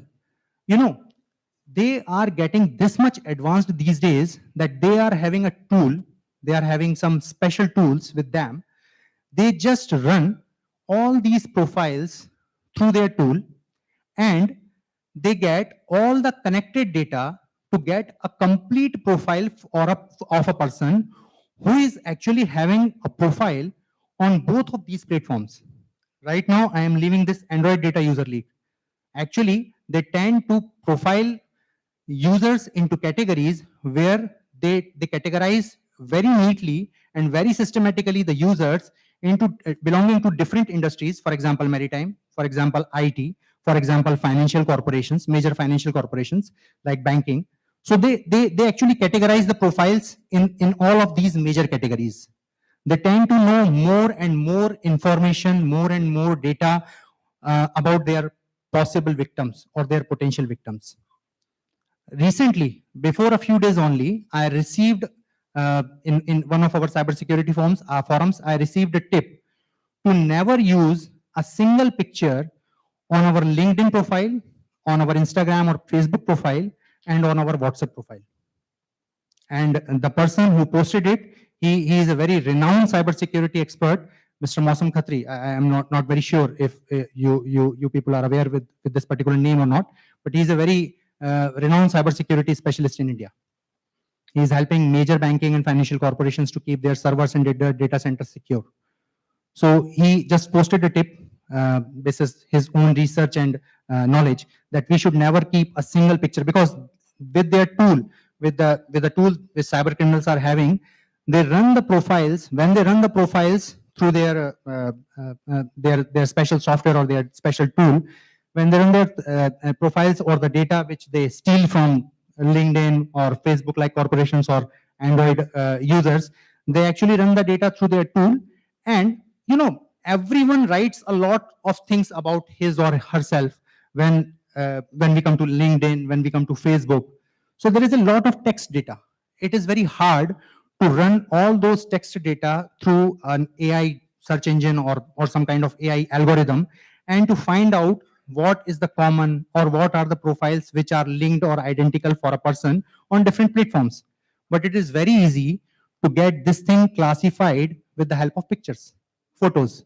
So basically, they have developed a very, very unique technique where they try to see what are the common pictures on these three major platforms, for an example. And that is how they categorize their users. They gather all kinds of information. For example, professional information, they used to extract from the LinkedIn. Personal information, they used to extract from the Facebook as well as the Instagram. Much more information or the remaining information, which could not be available from these two platforms, they could steal by filtering the data from the Android users database. So that is how they gather information about their potential targets. And the unfortunate thing is, and the very bad thing is, we cannot do anything about these things because LinkedIn security is not under our control.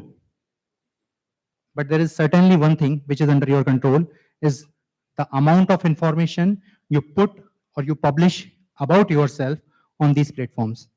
So gentlemen, my intention was the same before to put this slide here in this particular show, in this slideshow, in this session, to please be careful whenever you are publishing your personal information, your professional information, your professional qualifications, your specialization, your skills on the social media platforms like these. Please be careful. Okay, so now let me come to the point, which was actually the key for this whole discussion, and that is, what is information security, what is computer security. So as we have already discussed before a bit regarding the important characteristics of the information, which becomes the attack vectors for the cyber criminals, this is a bit more deeper. Let us check what kind of attacks could be there, which could be conducted by a good cyber criminal. Social engineering. Again, we came back to the Facebook, Instagram. As I told you, as we have already discussed, that just like a normal criminal, a routine criminal, they tend to gather much more information about their possible victims or their potential victims. And that is how they gather this information, through social engineering. This particular technique where a cyber criminal acquires data or the information about their possible victims is known as social engineering, because they try to use the social media platforms, they try to filter the information, they try to acquire the much more information about yourself or any possible victims through the social media only. This is a very prominent technique being used by cyber criminals these days. So please always be careful whenever you put your uh, publish any information about your good self on the social media. Then the second thing is password attack. Our captain rightfully said it was the starting point of our discussion, that the password is the thing which must always be kept very confidential and could never be shared. Uh, let me just give you an example. Whatever capabilities, whatever duties, or whatever rights I am having in the Union Marine was given to me by respected Vinay sir. But he himself never asked me about my password or my account password in those last many years, as long as I am working with Union Marine. So this is an example where you can consider, where you can understand the key point, that you can even not share your password with your system administrators. You know, it is a very common base for a particular kind of scam, which we know as tech support scam, where someone calls you in the name of your technical or systems administrator and they ask you for your password directly.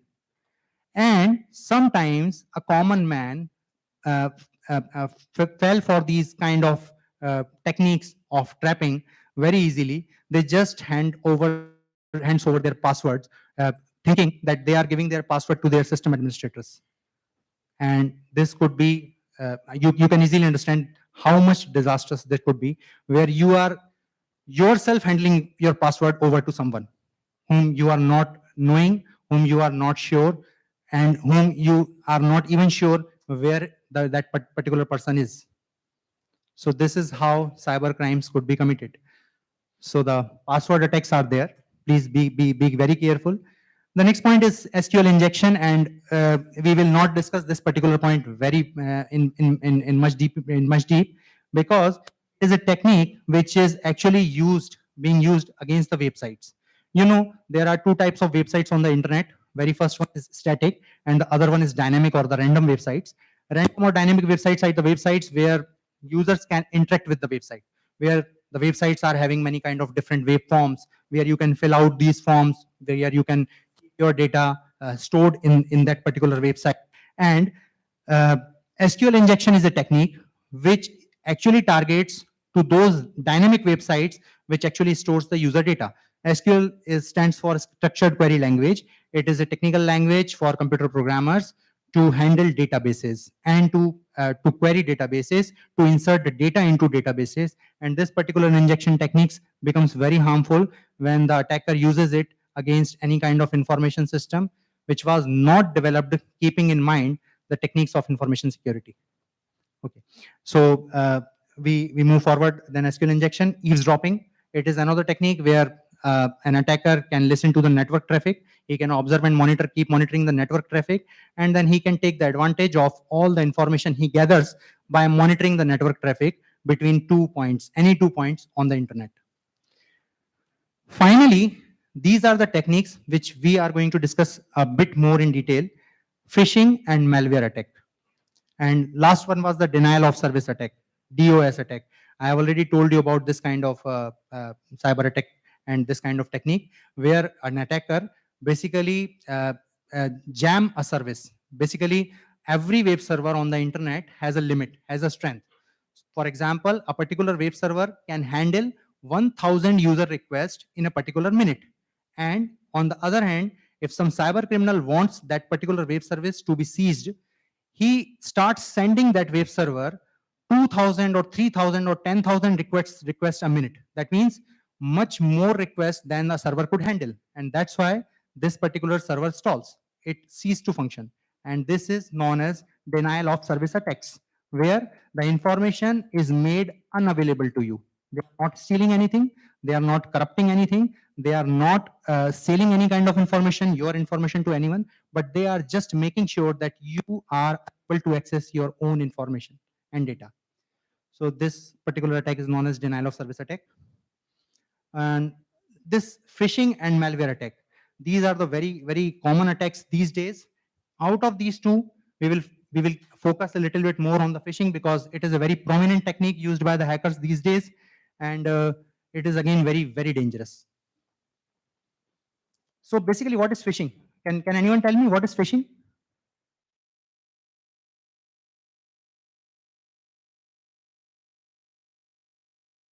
Sorry. Sure. Yes. Mhm. Yes, it is just as the name suggests. They try to fish you instead of a fisherman trying to catch the fish in a pond or in a water body. Here, actually, a cyber criminals try to trap you in his net, in his entrapment, which he sets for you. And this is just an example how these things happen by using the social engineering platform or by using the social engineering techniques. Once a hacker come to know about something about you, he tries to send you messages using the social media platforms like these. This could be a Facebook Messenger, which is very common here in Philippines, and this could be an Instagram direct message service. This could be a WhatsApp message. This could be an SMS as well, where someone is telling you, "Oh my God, is this you? So funny, haha." Then he just gave you a link, or she just gave you a link, which if you click on this link, and if you are using your laptop, sometimes it is possible that if you are using your laptop, this particular link leads to a particular website, which could be a very malicious website created by some cyber criminal. And as soon as your computer, your browser lands on that particular website, a particular script, automatic script will be run in the background. Obviously, you will never be able to know what is happening in the background. And some malicious code will be downloaded on your computer, and your computer will now be under the complete control of the cyber criminal, which actually trapped you. So this is how phishing happens. There are many forms of phishing. Basically, we keep categorizing it into two major categories: spear phishing as well as clone phishing. But there is not enough time, unfortunately, to discuss all these things in great detail. So, what this thing is happening here, what I am trying to show you is here. It is the clone phishing attack. So please be very careful whenever you receive such kind of messages on social media, because these could be very harmful to you, irrespective of your devices. For example, if you are using the tablet or laptop or your mobile phone, this could be equally dangerous. Now we come back again to the word which was suggested by our captain there, and I think he must already be very experienced with these things because password is very critical. Um, Passwords must be like toothbrushes: change them often, keep them private, and never share them with anyone. You do not even need to tell your passwords or share your passwords with your system administrators, as I already mentioned. So let me move to the next slide. 94% of all malicious software is sent via phishing emails. As I already told you, phishing is very important to understand, and phishing is again the greatest threat vector existing in today's world. Think before you click on links or attached file. Whenever someone tries to send you something with an email as an email attachment, please be very careful what you are actually trying to download. You must already be very well sure or very aware about the same thing. Unless until you are sure what you are actually please never try to download anything to be sent to you as an email attachment.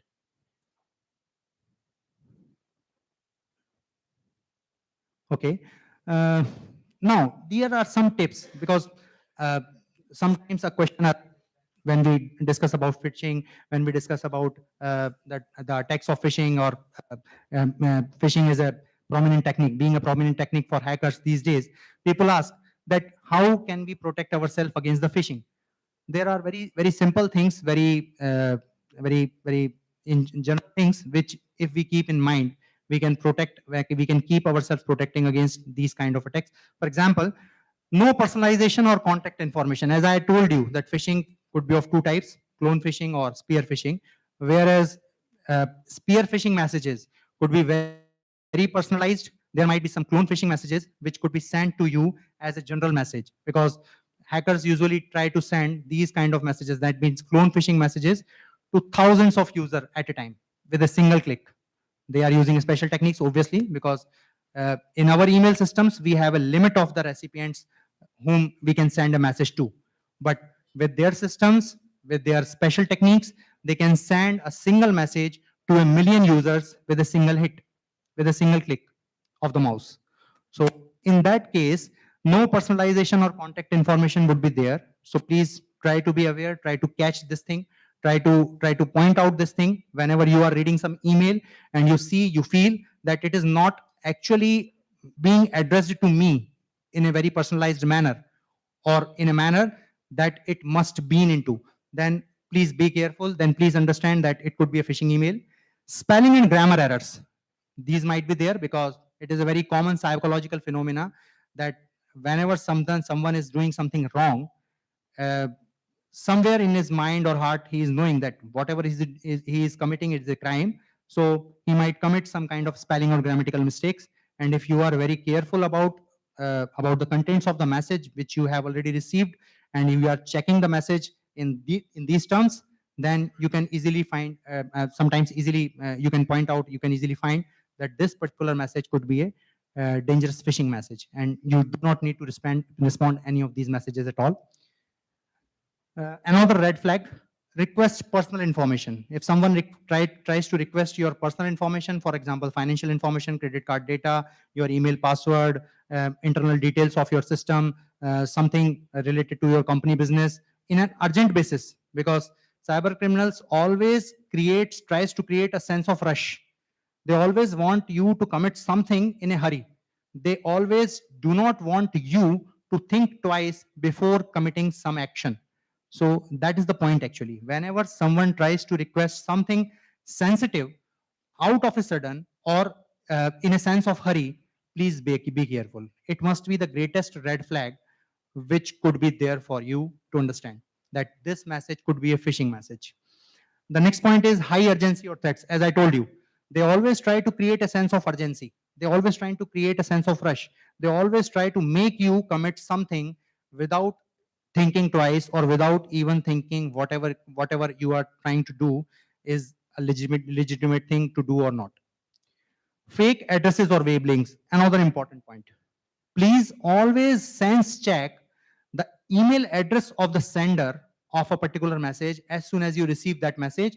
If the sender is asking you to reveal some kind of private information or confidential information about you or your company business, then please sense check what address the sender has sent the message uh, to you from. And if you are checking the web address, the name of the company domain carefully, then you might be able to detect that this particular message is a phishing message. So these are the tips. Now it is again a small test for you.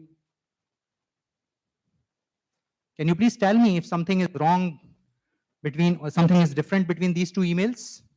Please check carefully, and if you are able to find, then I will consider myself to be successful with my presentation. Because it is a very legitimate message I sent to our company IT executive, Mr. Adrian, to hand me over the TeamViewer detail. You must all be aware that TeamViewer is a tool which we can use to control a computer and access a computer remotely. It is a very general tool which we all keep using to access remote computers, setting up in remote offices. Even we are setting vessel board computers by using this tool and technique. So it is a very legitimate kind of message. But if you can detect anything suspicious there, can you see any difference between these two messages?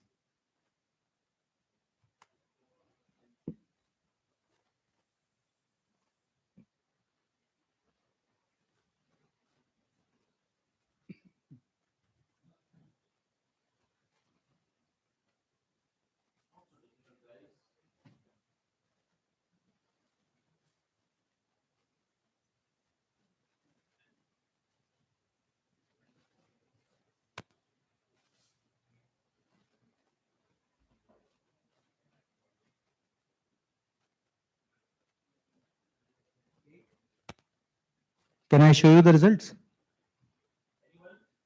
I think I am not successful with my presentation. Okay.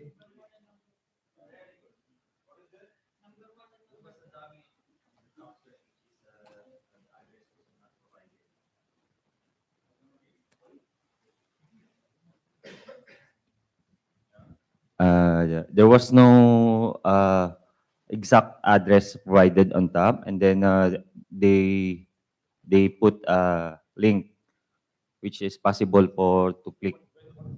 This one, the dummy email only. Maybe that is a link.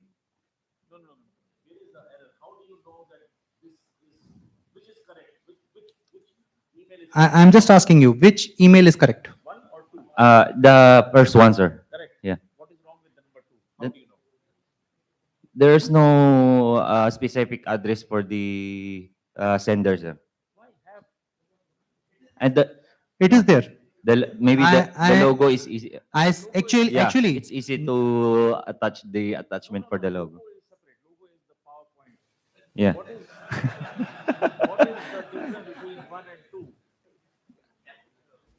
actually, it is a real message which I sent intentionally, and that's why I highlighted my intention here.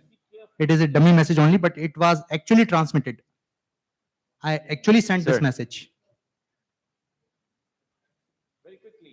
I tried my best to put a live example. There was also requesting for us the urgency for the response, sir.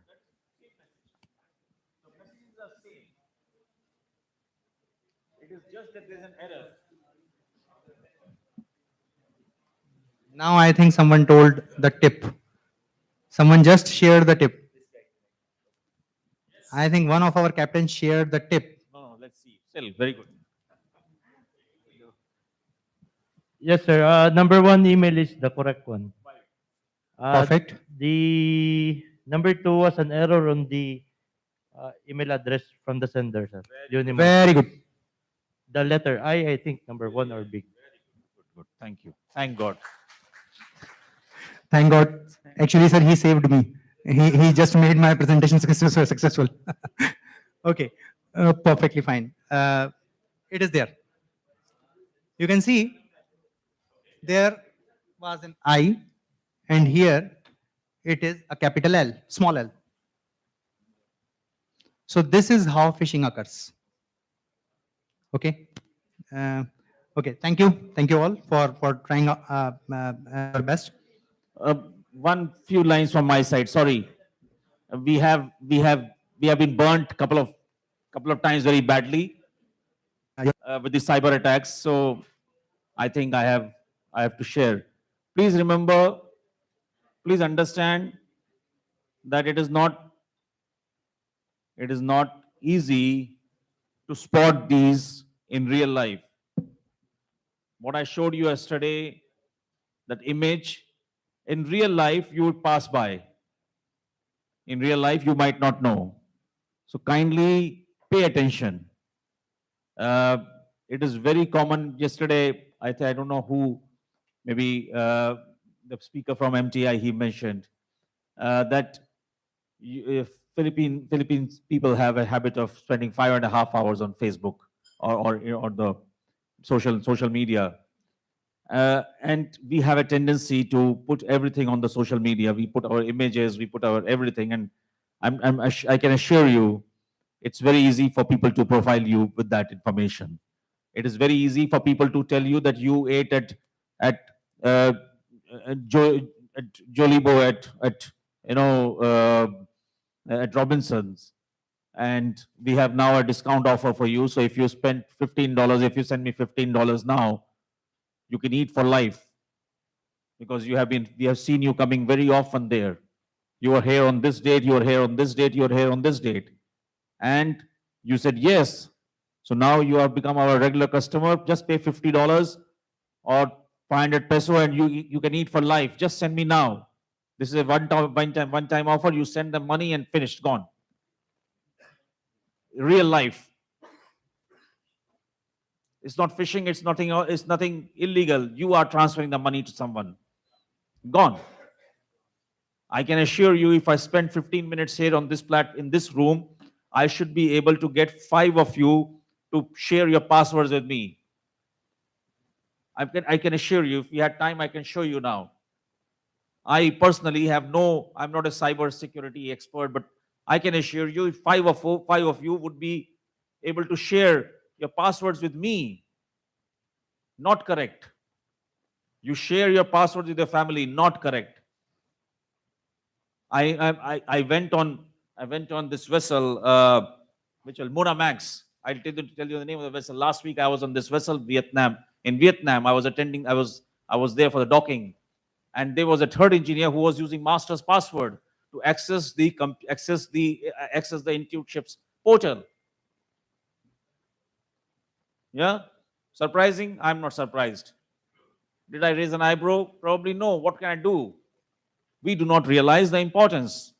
Masters share their password with people because they think it is easy for them for someone to do the job. And this is not correct. Trust me, not correct. And everyone is guilty here. As I say, we have been in 2 cases cyber attacked. We lost a considerable amount of money. We do not want you to lose your hard-earned money. The money that you earn is hard-earned money. Please do not lose that money, because people out there are scumbags. They are coming with an intention to fleece you. Okay, so we have to have a housekeeping. Yesterday, someone talked about housekeeping. We have to keep our housekeeping in order on ships, for personal matter. And when said, when you're sharing stuff on the internet, be careful. Be very, very careful, because this world is not such a nice place anymore. Okay? Yeah. Thanks. Thank you, sir. So we were discussing about a phishing email. That was a live example of the email which I sent. And now here are some more tips on how to keep preventing yourself from these kind of phishing emails. And the very first point is the very important point, because the rest of the points are already discussed here. So I am just focusing on the very first point, and that is keep software and hardware up to date. That is very important, gentlemen and ladies, because the thing is, outdated softwares are the easiest target for the cyber criminals to gain entry into your computer or your mobile phone if you are still using the older versions, because these versions are already explored by their expertise for weaknesses, which these weaknesses are called technically vulnerabilities, and they are already very much expert into these things. They have already found thousands of vulnerabilities on older versions. So they just try to keep searching for the users who are still using the older versions. And that is how dangerous it could be to keep using the older versions of the softwares. Same goes with the older hardware, because the older hardware does not support the newer versions of your softwares and operating systems, obviously. And that is why we should always keep upgrading all of our hardware as well as the software, whichever we are using with our information systems in your good companies. And rest of the points are very general in nature, so I would like to omit these points, and because of the time constraint. And let me please move to the next slide. Again, never share your password to anyone.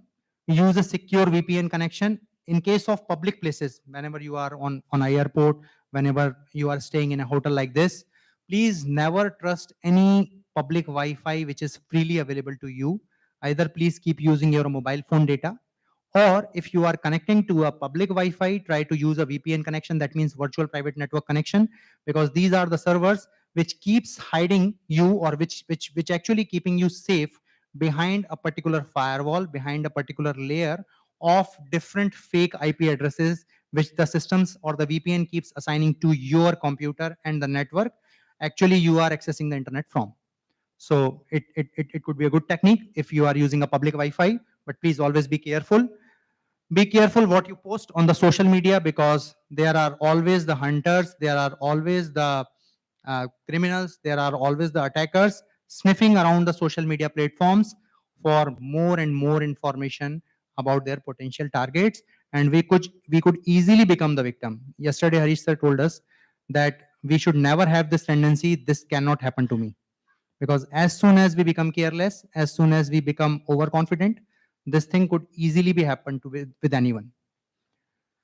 Okay, so the next point is practice safe browsing. Again, the browser is actually that important piece of software, or it is the platform which actually enables you to connect to the internet, which actually enables you to keep browsing through the internet, to keep interacting with all that cyber world. So please keep your browser safe. That means, again, please keep using the latest version of your browsers, and in addition to besides using the latest version, there might be some plugins which you could please consider to keep using with your browser in order to keep your browsing safe. For example, there are plugins for the Mozilla Firefox like Decentralize, uh, uh, uh, uh, Privacy Badger. So if you please use these plugins, this could be an additional level of protection which you are enabling on your browser to keep yourself safe. Be careful what you download. Again, it is the same point. Whenever you are clicking some link, whenever you are downloading some attachment, please be always careful and extra cautious. Never download anything which you are not sure about the origin of.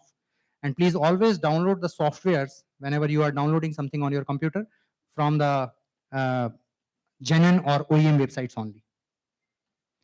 So, gentlemen and ladies, what is the greatest weapon to fight against the cyber crimes and attacks? Sir, sorry. Can I have the answer from the side of audience?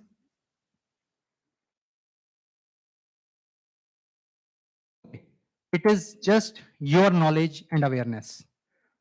Because sometimes people say it is the firewall, sometimes people say it is the latest version of the softwares, sometimes people say we should always keep using a good antivirus, a reputed antivirus, but nothing could help you if you are not aware with the techniques of hacking, if you are not aware with the level of these crimes, if you are not aware with the techniques of these criminals. So the only thing which keeps you safe is the knowledge and awareness. And with this particular point, I would like to rest my presentation here. Thank you very much. Thank you.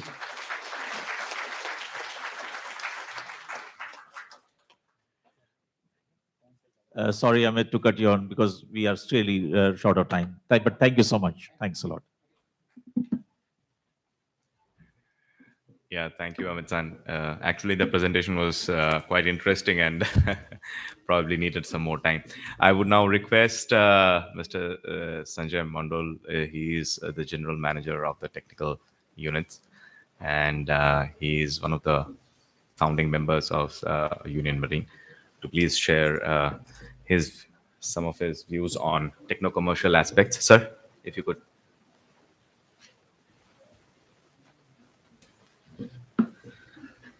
Good afternoon, everyone. Good afternoon to my esteemed owners, all my colleagues over here. I know you are all hungry now because I'm the last speaker, so you'll be thinking when to finish and then go for lunch. Okay, let's do one thing. Let's make us more hungry. Okay, so how we do that? I'm not asking you to run over here, but we do that with effective communication. What does it mean? Good communication or effective communication? Quickly. Yeah, just put both these things here because I would like them to talk more and I will talk less. Okay, so you talk, I listen, I talk, you listen. This is a good communication. Okay, so we'll do a good communication Okay. over here. Yes. Effective communication is one speaks, the other listen. That's what I told. Yes. You talk, I listen. Okay, Yes. and then I talk, you listen. Okay, so that is good communication. Right. Okay, so the topic today is something made it is techno-commercial. Okay, why commercial? Because at the end, this is what we all are here for. Okay, the commercial impact, the losses to our esteemed owners. If you see majority of the cases, whoever is involved, at the end, the cost has to be borne by the our owners. Okay. So as we are all involved in this process, we should do something to eliminate this unnecessary losses. Okay. And why techno? How the technicality or technology we can use to reduce this commercial losses. Okay. This is what we will discuss, and nothing new. All the processes are the same what we are doing it, but we'll see where what we are doing now and what we can do to prevent this. Okay, this is what it will be there. Okay, first I'll show you one slide, and just to, okay, no, you all tell me now, what is our job, all of us, quickly.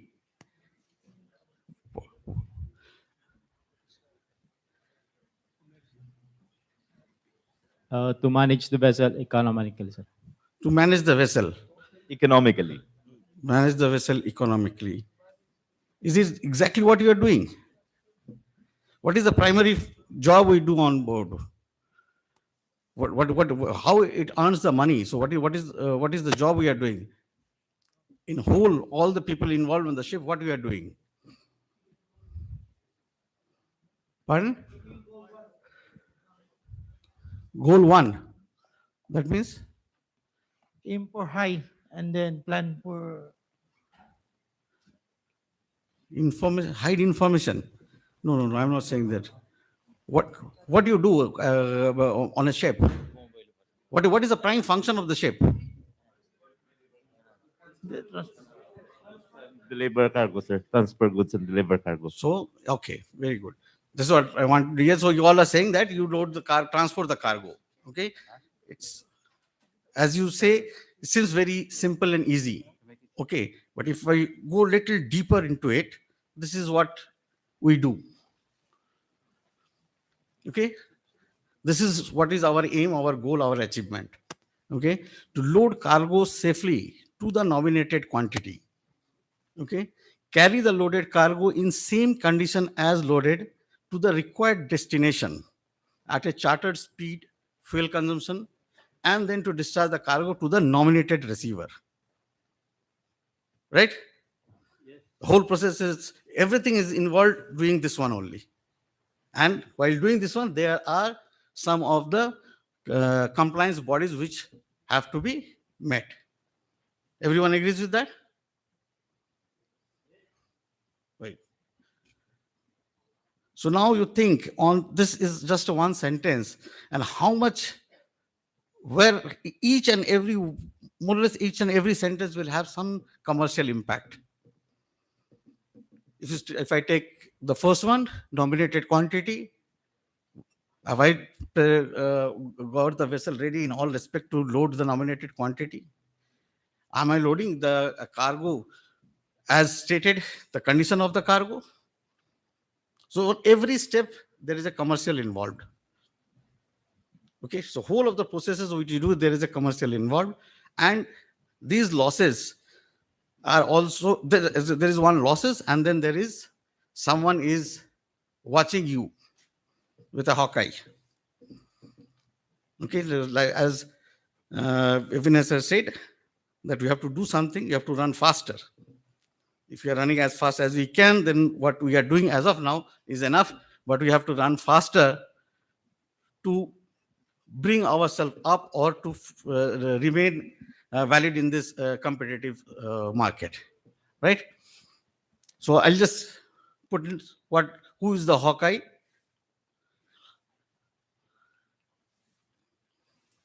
Okay. Stages of operations which has a commercial impact. Prepare vessel for cargo, loading operation, cargo carriage at sea, discharging port, arrival, departure ports. These are the basic operations they do. And I'll elaborate slowly a little bit on thing, how it impacts and what RightShip is doing. In all these processes, when you do, if you reach to any incident, RightShip captures it. Okay, you are not maintaining a vessel, PSC deficiency, RightShip captures it. Every incident, everything they capture and they play with your right ship rating. Okay, and how the charter, the vessels are chartered nowadays. All the questionnaire, all the condition, everything is based on right ship for the bulk market. Like SIRE inspection for tanker. So now time has also come that the same type of body has come up to control or increase the standard of bulk carriers. So now if any of your rating gone down, charter start jumping, you have to given me the vessel at this, and this rating has to be maintained. I'm not able to hire the vessel, or I'm not able to book the vessel for a cargo. Again, losses to whom? Owner. This is a tremendous amount of pressure we have in the office. Every day we monitor what is going on the right ship, which vessel, what rating, every day we are watching. Because the market is driven by them. So they are the Hawkeye and they are watching it. Okay. Now, I'll ask you a quick question. When you get a voyage order, what you do? Any master? So many masters here. Once you receive a voyage order, what is your action? What you do with that voyage order? Just tell me what you are doing now. No need to say something which you are not doing. What you are doing with the voyage orders? Voyage instruction has everything. What is your lake-in, what is the cargo, where to be loaded, how much cargo to be loaded, and what will be your, if there's any fumigation, if there is any limitation of the draft or on the port, departure port or arrival port, what will be your speed and consumption. The voyage instruction has all the information. Am I right? Okay, so anyone, once you receive it, what you do?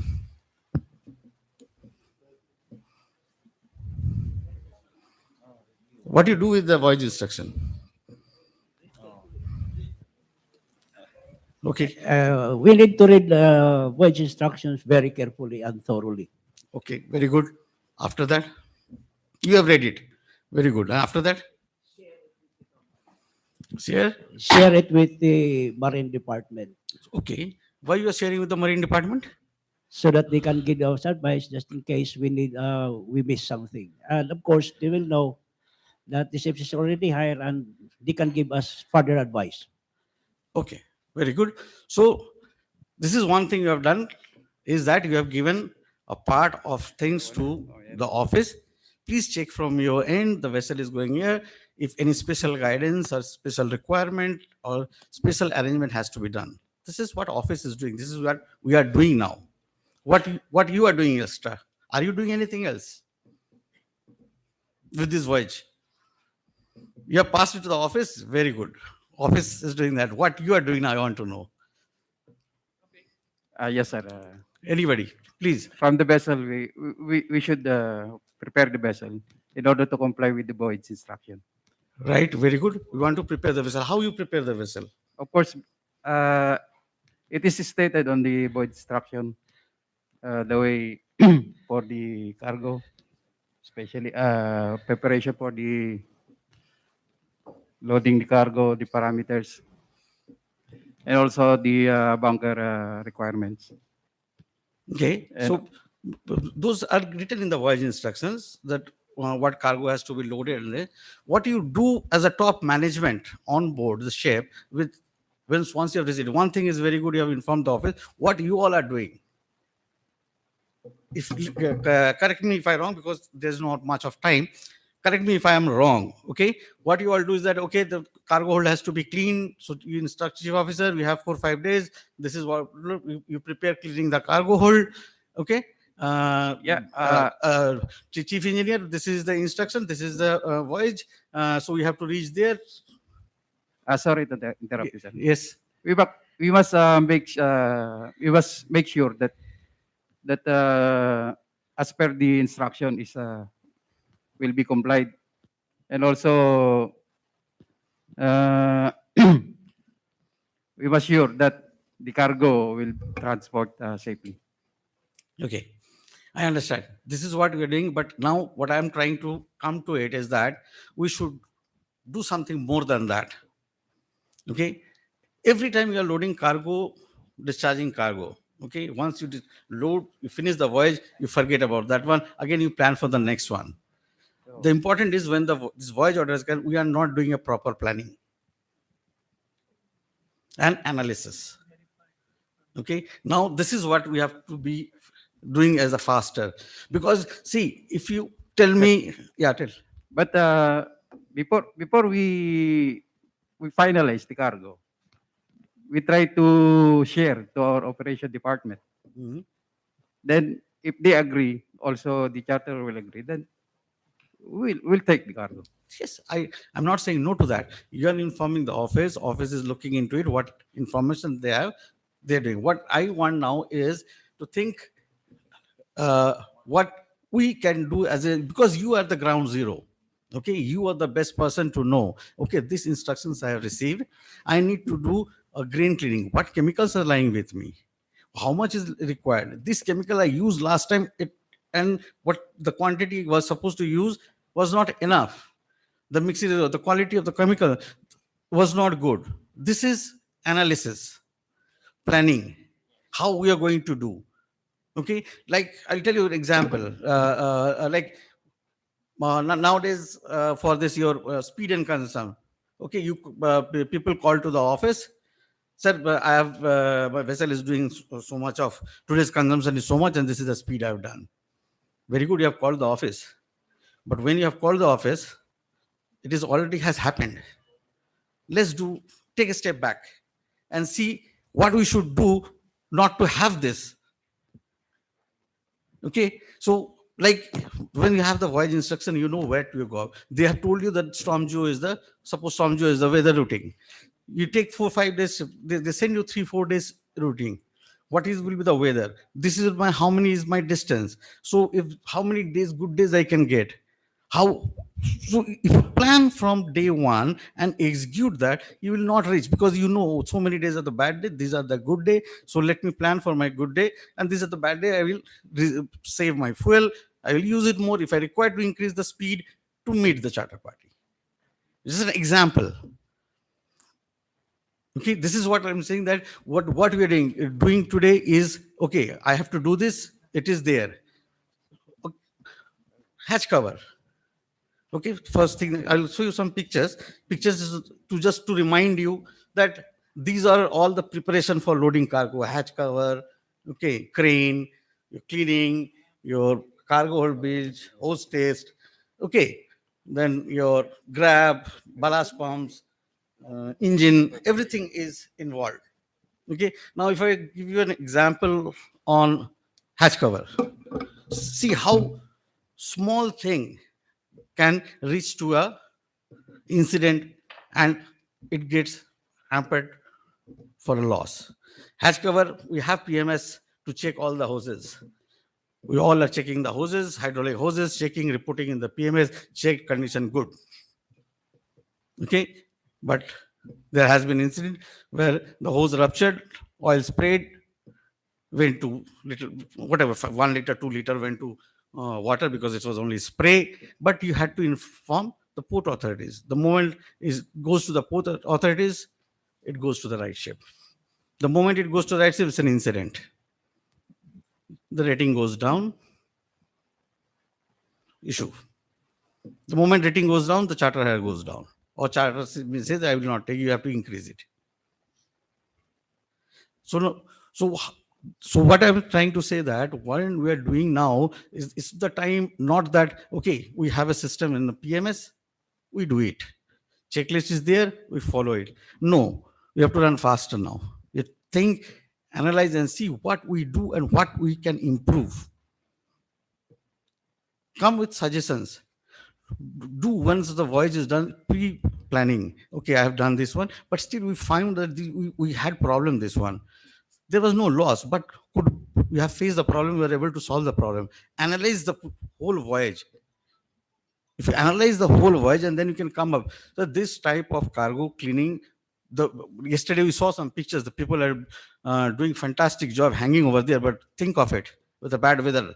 If you have all the bad weather days, can you hang there and do that? You cannot do that. So can you all think of something, come up with a suggestion that we should do something, or you can use the technology. Today, so much of technology available. Can you use them? for better efficiency, better performance. Yes, for everything there is a cost, but if the cost has a return value, people will invest on that one. Agree? Anyone? Anything?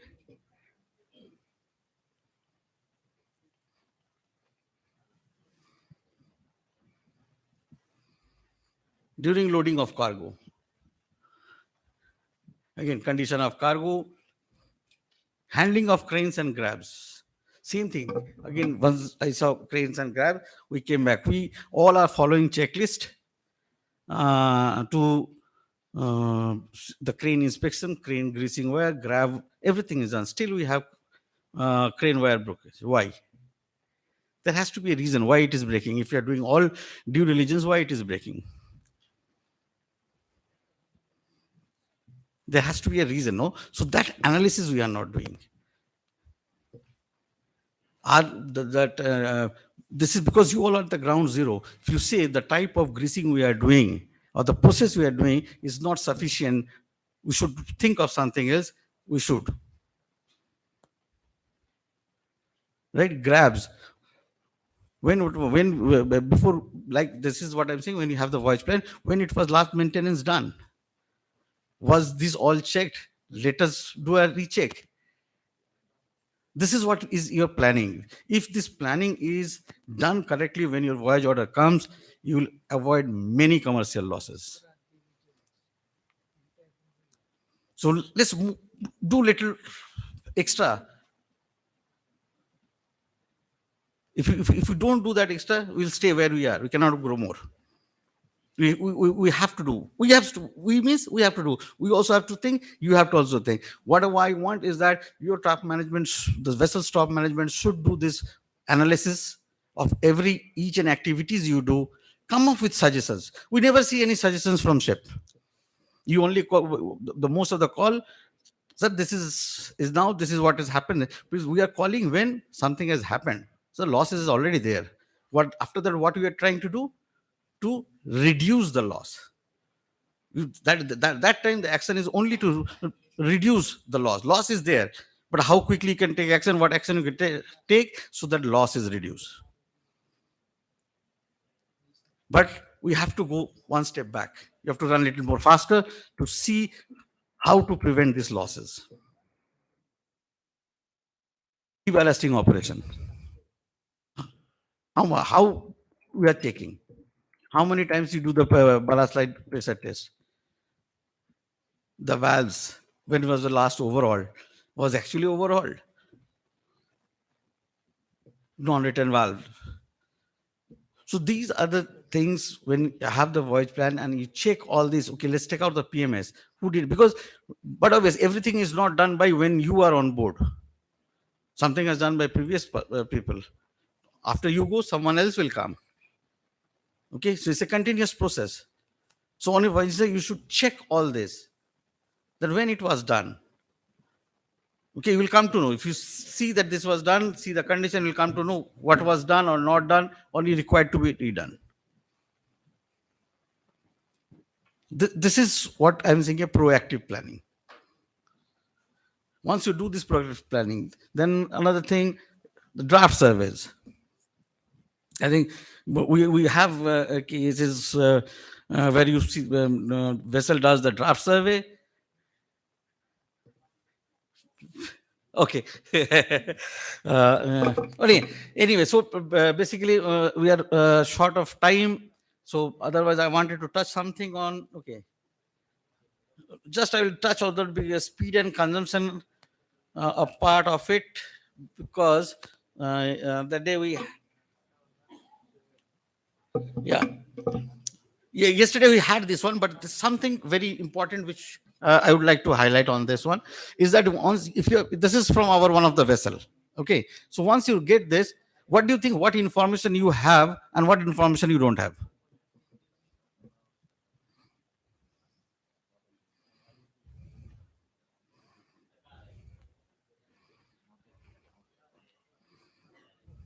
Anyone? What information you don't have?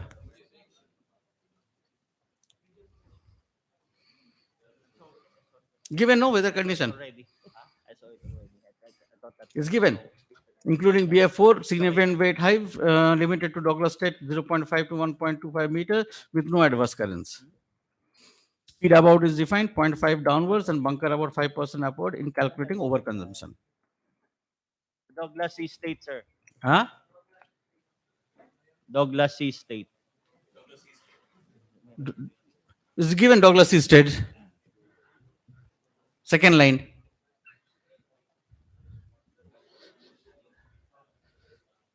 The question is, with this information, what do you think this information is sufficient for you to know which is the bad weather, which is the good weather? Or what is the limitation? Because understand, because this is one, you will find different type of speed and consumption on charter party. Everyone reads differently. Okay, just we don't have time. Okay, very quickly to tell you, here nothing is specified.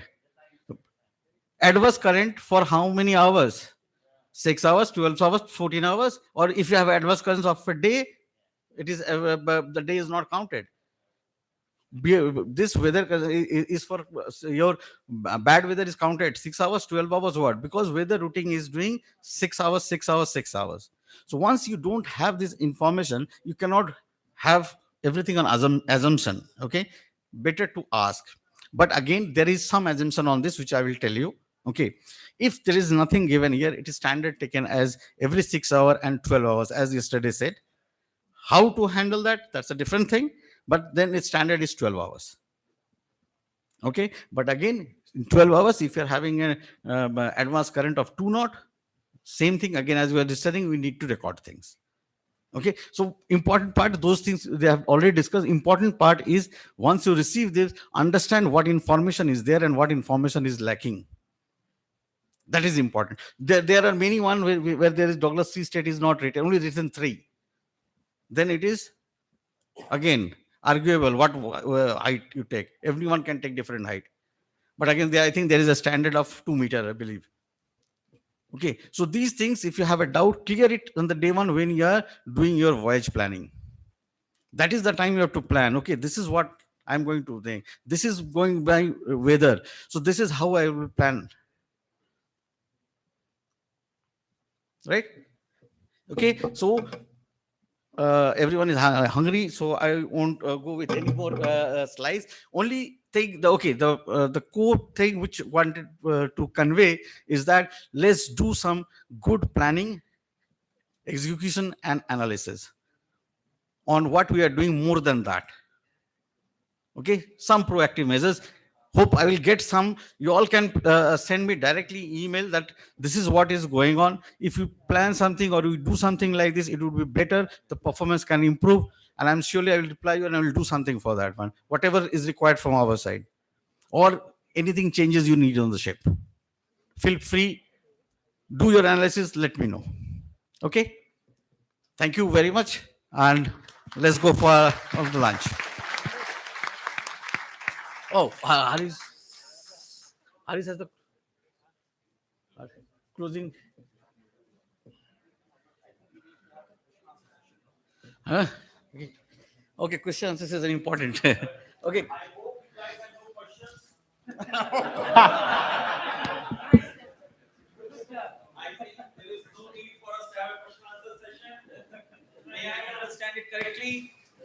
Can I have your tacit acceptance that there is no need to have any question answer session? Everything is okay?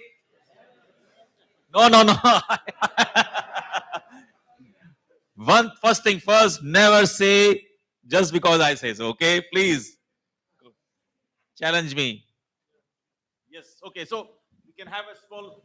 Yeah, Harish, is it okay? 5, 10, 15 minutes. I think everybody likes. I just want to break the ice. Yes. So, any news, sir, of our improvement from our salary? If any, I think. I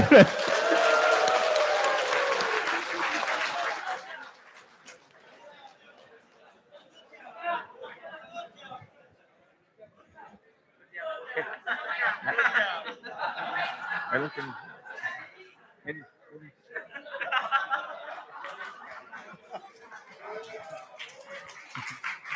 Listen, listen. I think that this topic is very complicated topic. Okay. No, I will be honest with you. It's a very complicated topic because it this we understand the yeah. I'm sorry. I think my original stance was correct. There is no more question answer session.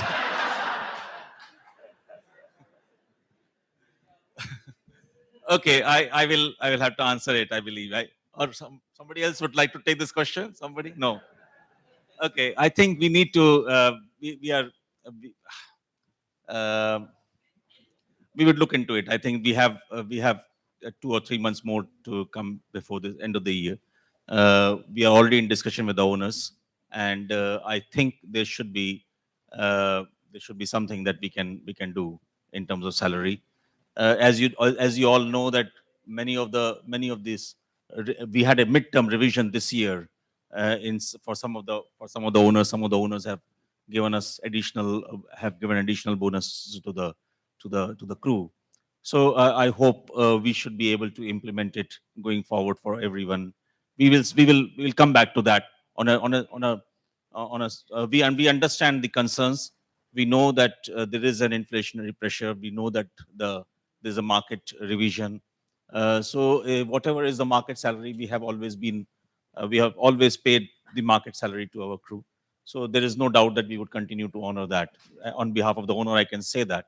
But of course, as I say, the bulk market is on a very roller coaster ride at this stage. So we do not know how that would affect everything in the coming days or months. But whatever we need to do, if there is anything, definitely we should do. Yeah. Thanks. No need to clap. Sorry, this was not a. This is not a confirmation of any sort. So let's leave this clapping part when we actually are able to do something. Okay. But owners are here. We can always. This is a good point that you have raised. Owners are here. We would be able to convey that to them as well. If any changes of our internet service, if that's the. So I think we have already decided. I'm not so sure if that has already been done. Brilliant. 500 MB for the. It already started this October 1 before I disembark.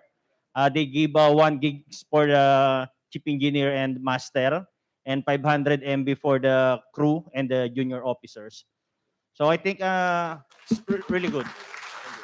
For this, you can clap.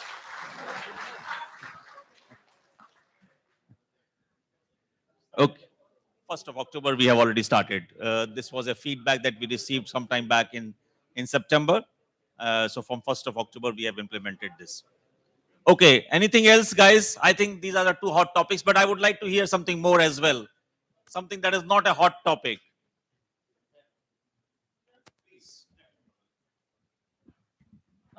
In behalf of the ratings, sir, I just received this complaints regarding. I've been on board the Isle of Man flag vessels. I've been on board the Singaporean flag vessels as well, and the ratings have been complaining coming from the Isle of Man going to Singapore flag. There is a big difference between the rates that they are receiving on board. So the rates of the salary. Yes, sir. And I was afraid of losing some people who are, I think, are already trustworthy. So why can't we do it standardized salary for everybody? If it will be all right or not.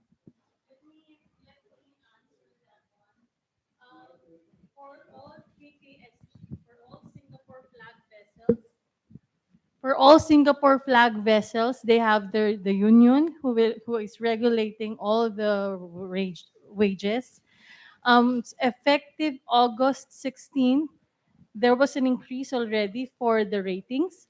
For January 2023, the entire complement will be increased as per CBA mandate. So of course, it will not be the same as the JSU or the IMEC, but we always follow what the CBA dictates us. Yeah, if I would like to add on to it, what he's saying is quite correct, because every CBA has a different wage scale.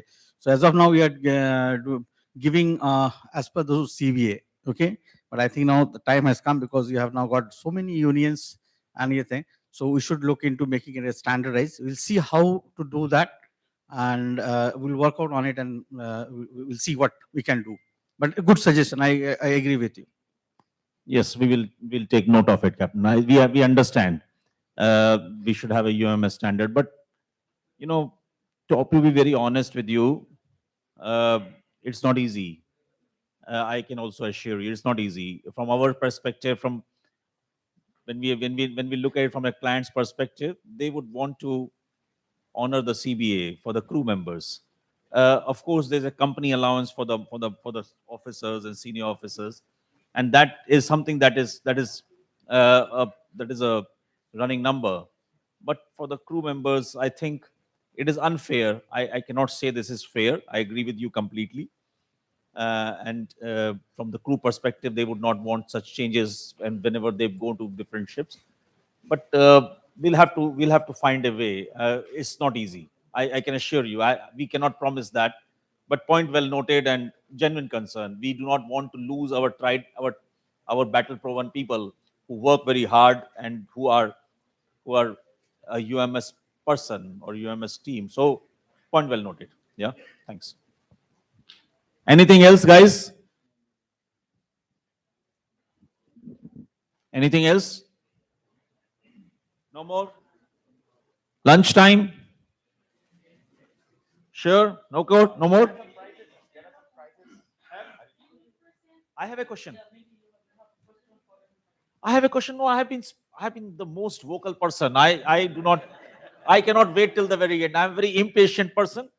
So whenever I feel like I speak, but I only have to say this, though I must have said it in a more formal manner yesterday when I said on the during my opening speech and during the presentation, the kind of growth that we have had, uh, kind of not the growth actually, the kind of trust that we have developed with our clients is all because of you guys. Okay, uh, I would like to say this, and I do not know how I can convey it, that I mean every single letter and word that I say, that all of you have been brilliant, and thank you so much, for being such a great partner.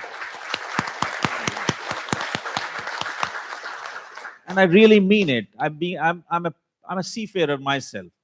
I'm not a corporate person who doesn't understand shipping. I was a sailing chief engineer myself, and I have not forgotten my days. And I know how hard is it today to sail on these ships. The entire shipping has become very commercialized. It was not so 20 years back. It was still fun to sail. We still had some free moments, but today it's not easy. And the way you guys are executing your responsibility so very well, like clockwork, our I always get complimented by our PSC performances, our external inspections, the owners are selling the vessels in the IDWAL inspection reports, and external third party. Yesterday we had the right ship person who was here, Darren, and he was here because he finds value in our business. For a right ship person to come all the way from Australia, Melbourne to Manila just for one day to be here for us is a testimony that you guys are doing a wonderful job. It is not for anything else. They see value in this company, and this company is nothing else but you guys. Okay, so I have no question. I can only say with complete admiration that you guys are doing a wonderful job. All that you need to do is to continue putting focus and continue to do what you have been doing the best. Yeah, nothing else. To all of you and your families, my best wishes. And I think it's great to have you as a team member. Uh, I'm blessed to have all of you around me. Thank you so much.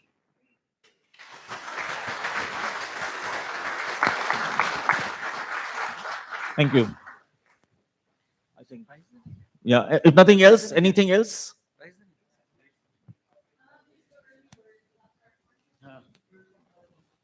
I see. Some, I do not know what is it. I have no idea. But I have nothing else.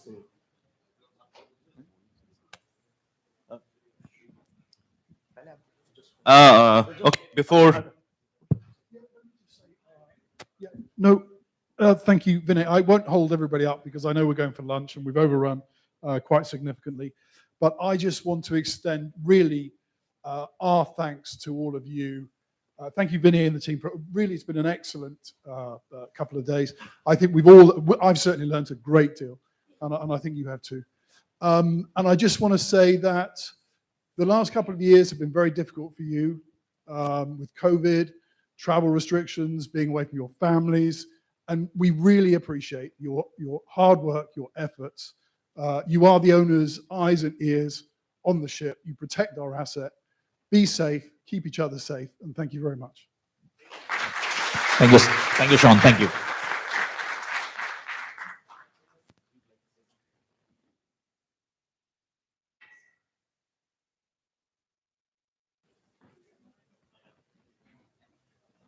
Thank you very much for joining this crew conference, and I'm really happy to join this as well. And it was brilliant. UMMS exhibited those presentations for everybody, and I just want you to know one thing: we really care about you. We are very far away, sitting in the office, but we always care about the vessels and you and your families. So we are always there to assist you and help you and work with you. And thank you very much. We are very happy to continue working with you. Thank you very much.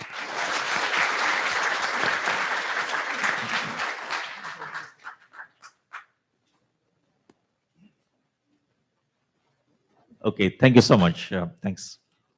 Thank you so much, Sean Rensan. Thank you. Great. Yeah.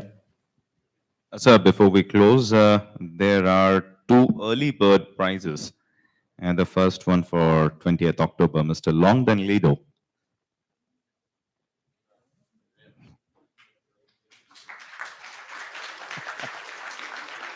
Some gift vouchers for you. And for today, Mr. Erwin Frias, Chief, yeah, Chief Engineer.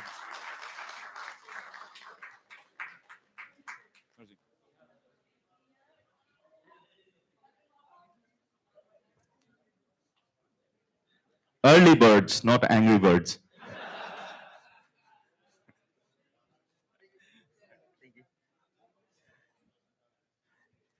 Gift voucher.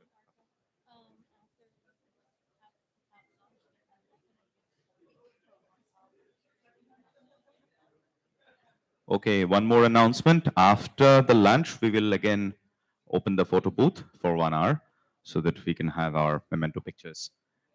It'll be open after lunch, 1 hour after lunch.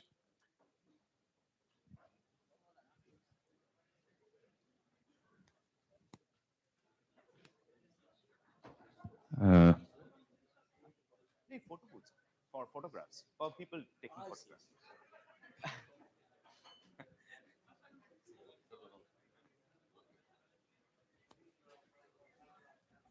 Yeah, now I'd like to invite Mr. Harish Joshi, our Senior General Manager, to close this crew conference and give the closing statement. Sir, can you please take the stage?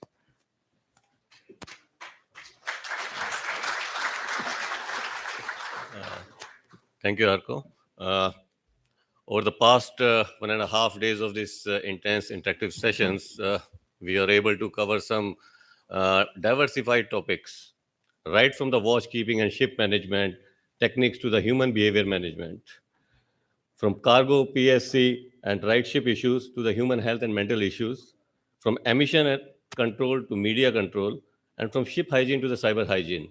We were able to diversify the topics during these 1.5 days. And we also learned some new words in our vocabulary, like techno commercial from Sanjay San. Uh, this has been indeed a very good interactive session where I believe everyone had some takeaways. At least I did get something new from this seminar. I would like to express my appreciation to all the guest speakers for their contribution to make it a successful event. My deepest gratitude to all our esteemed ship owners and all the seafarers.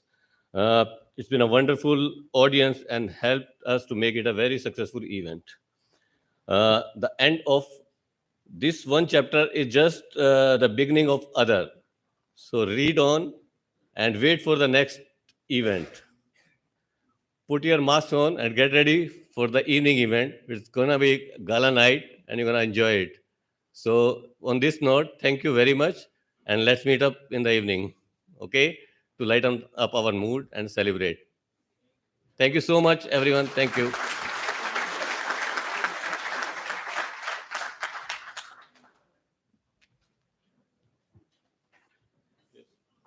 Thank you, everyone. Thank you so much. Now we will break for lunch. Thank you. Give you what you need. We can just break down these walls. Over some take out. Don't you worry about nothing at all. I can get to know you. We can take it slow. Savor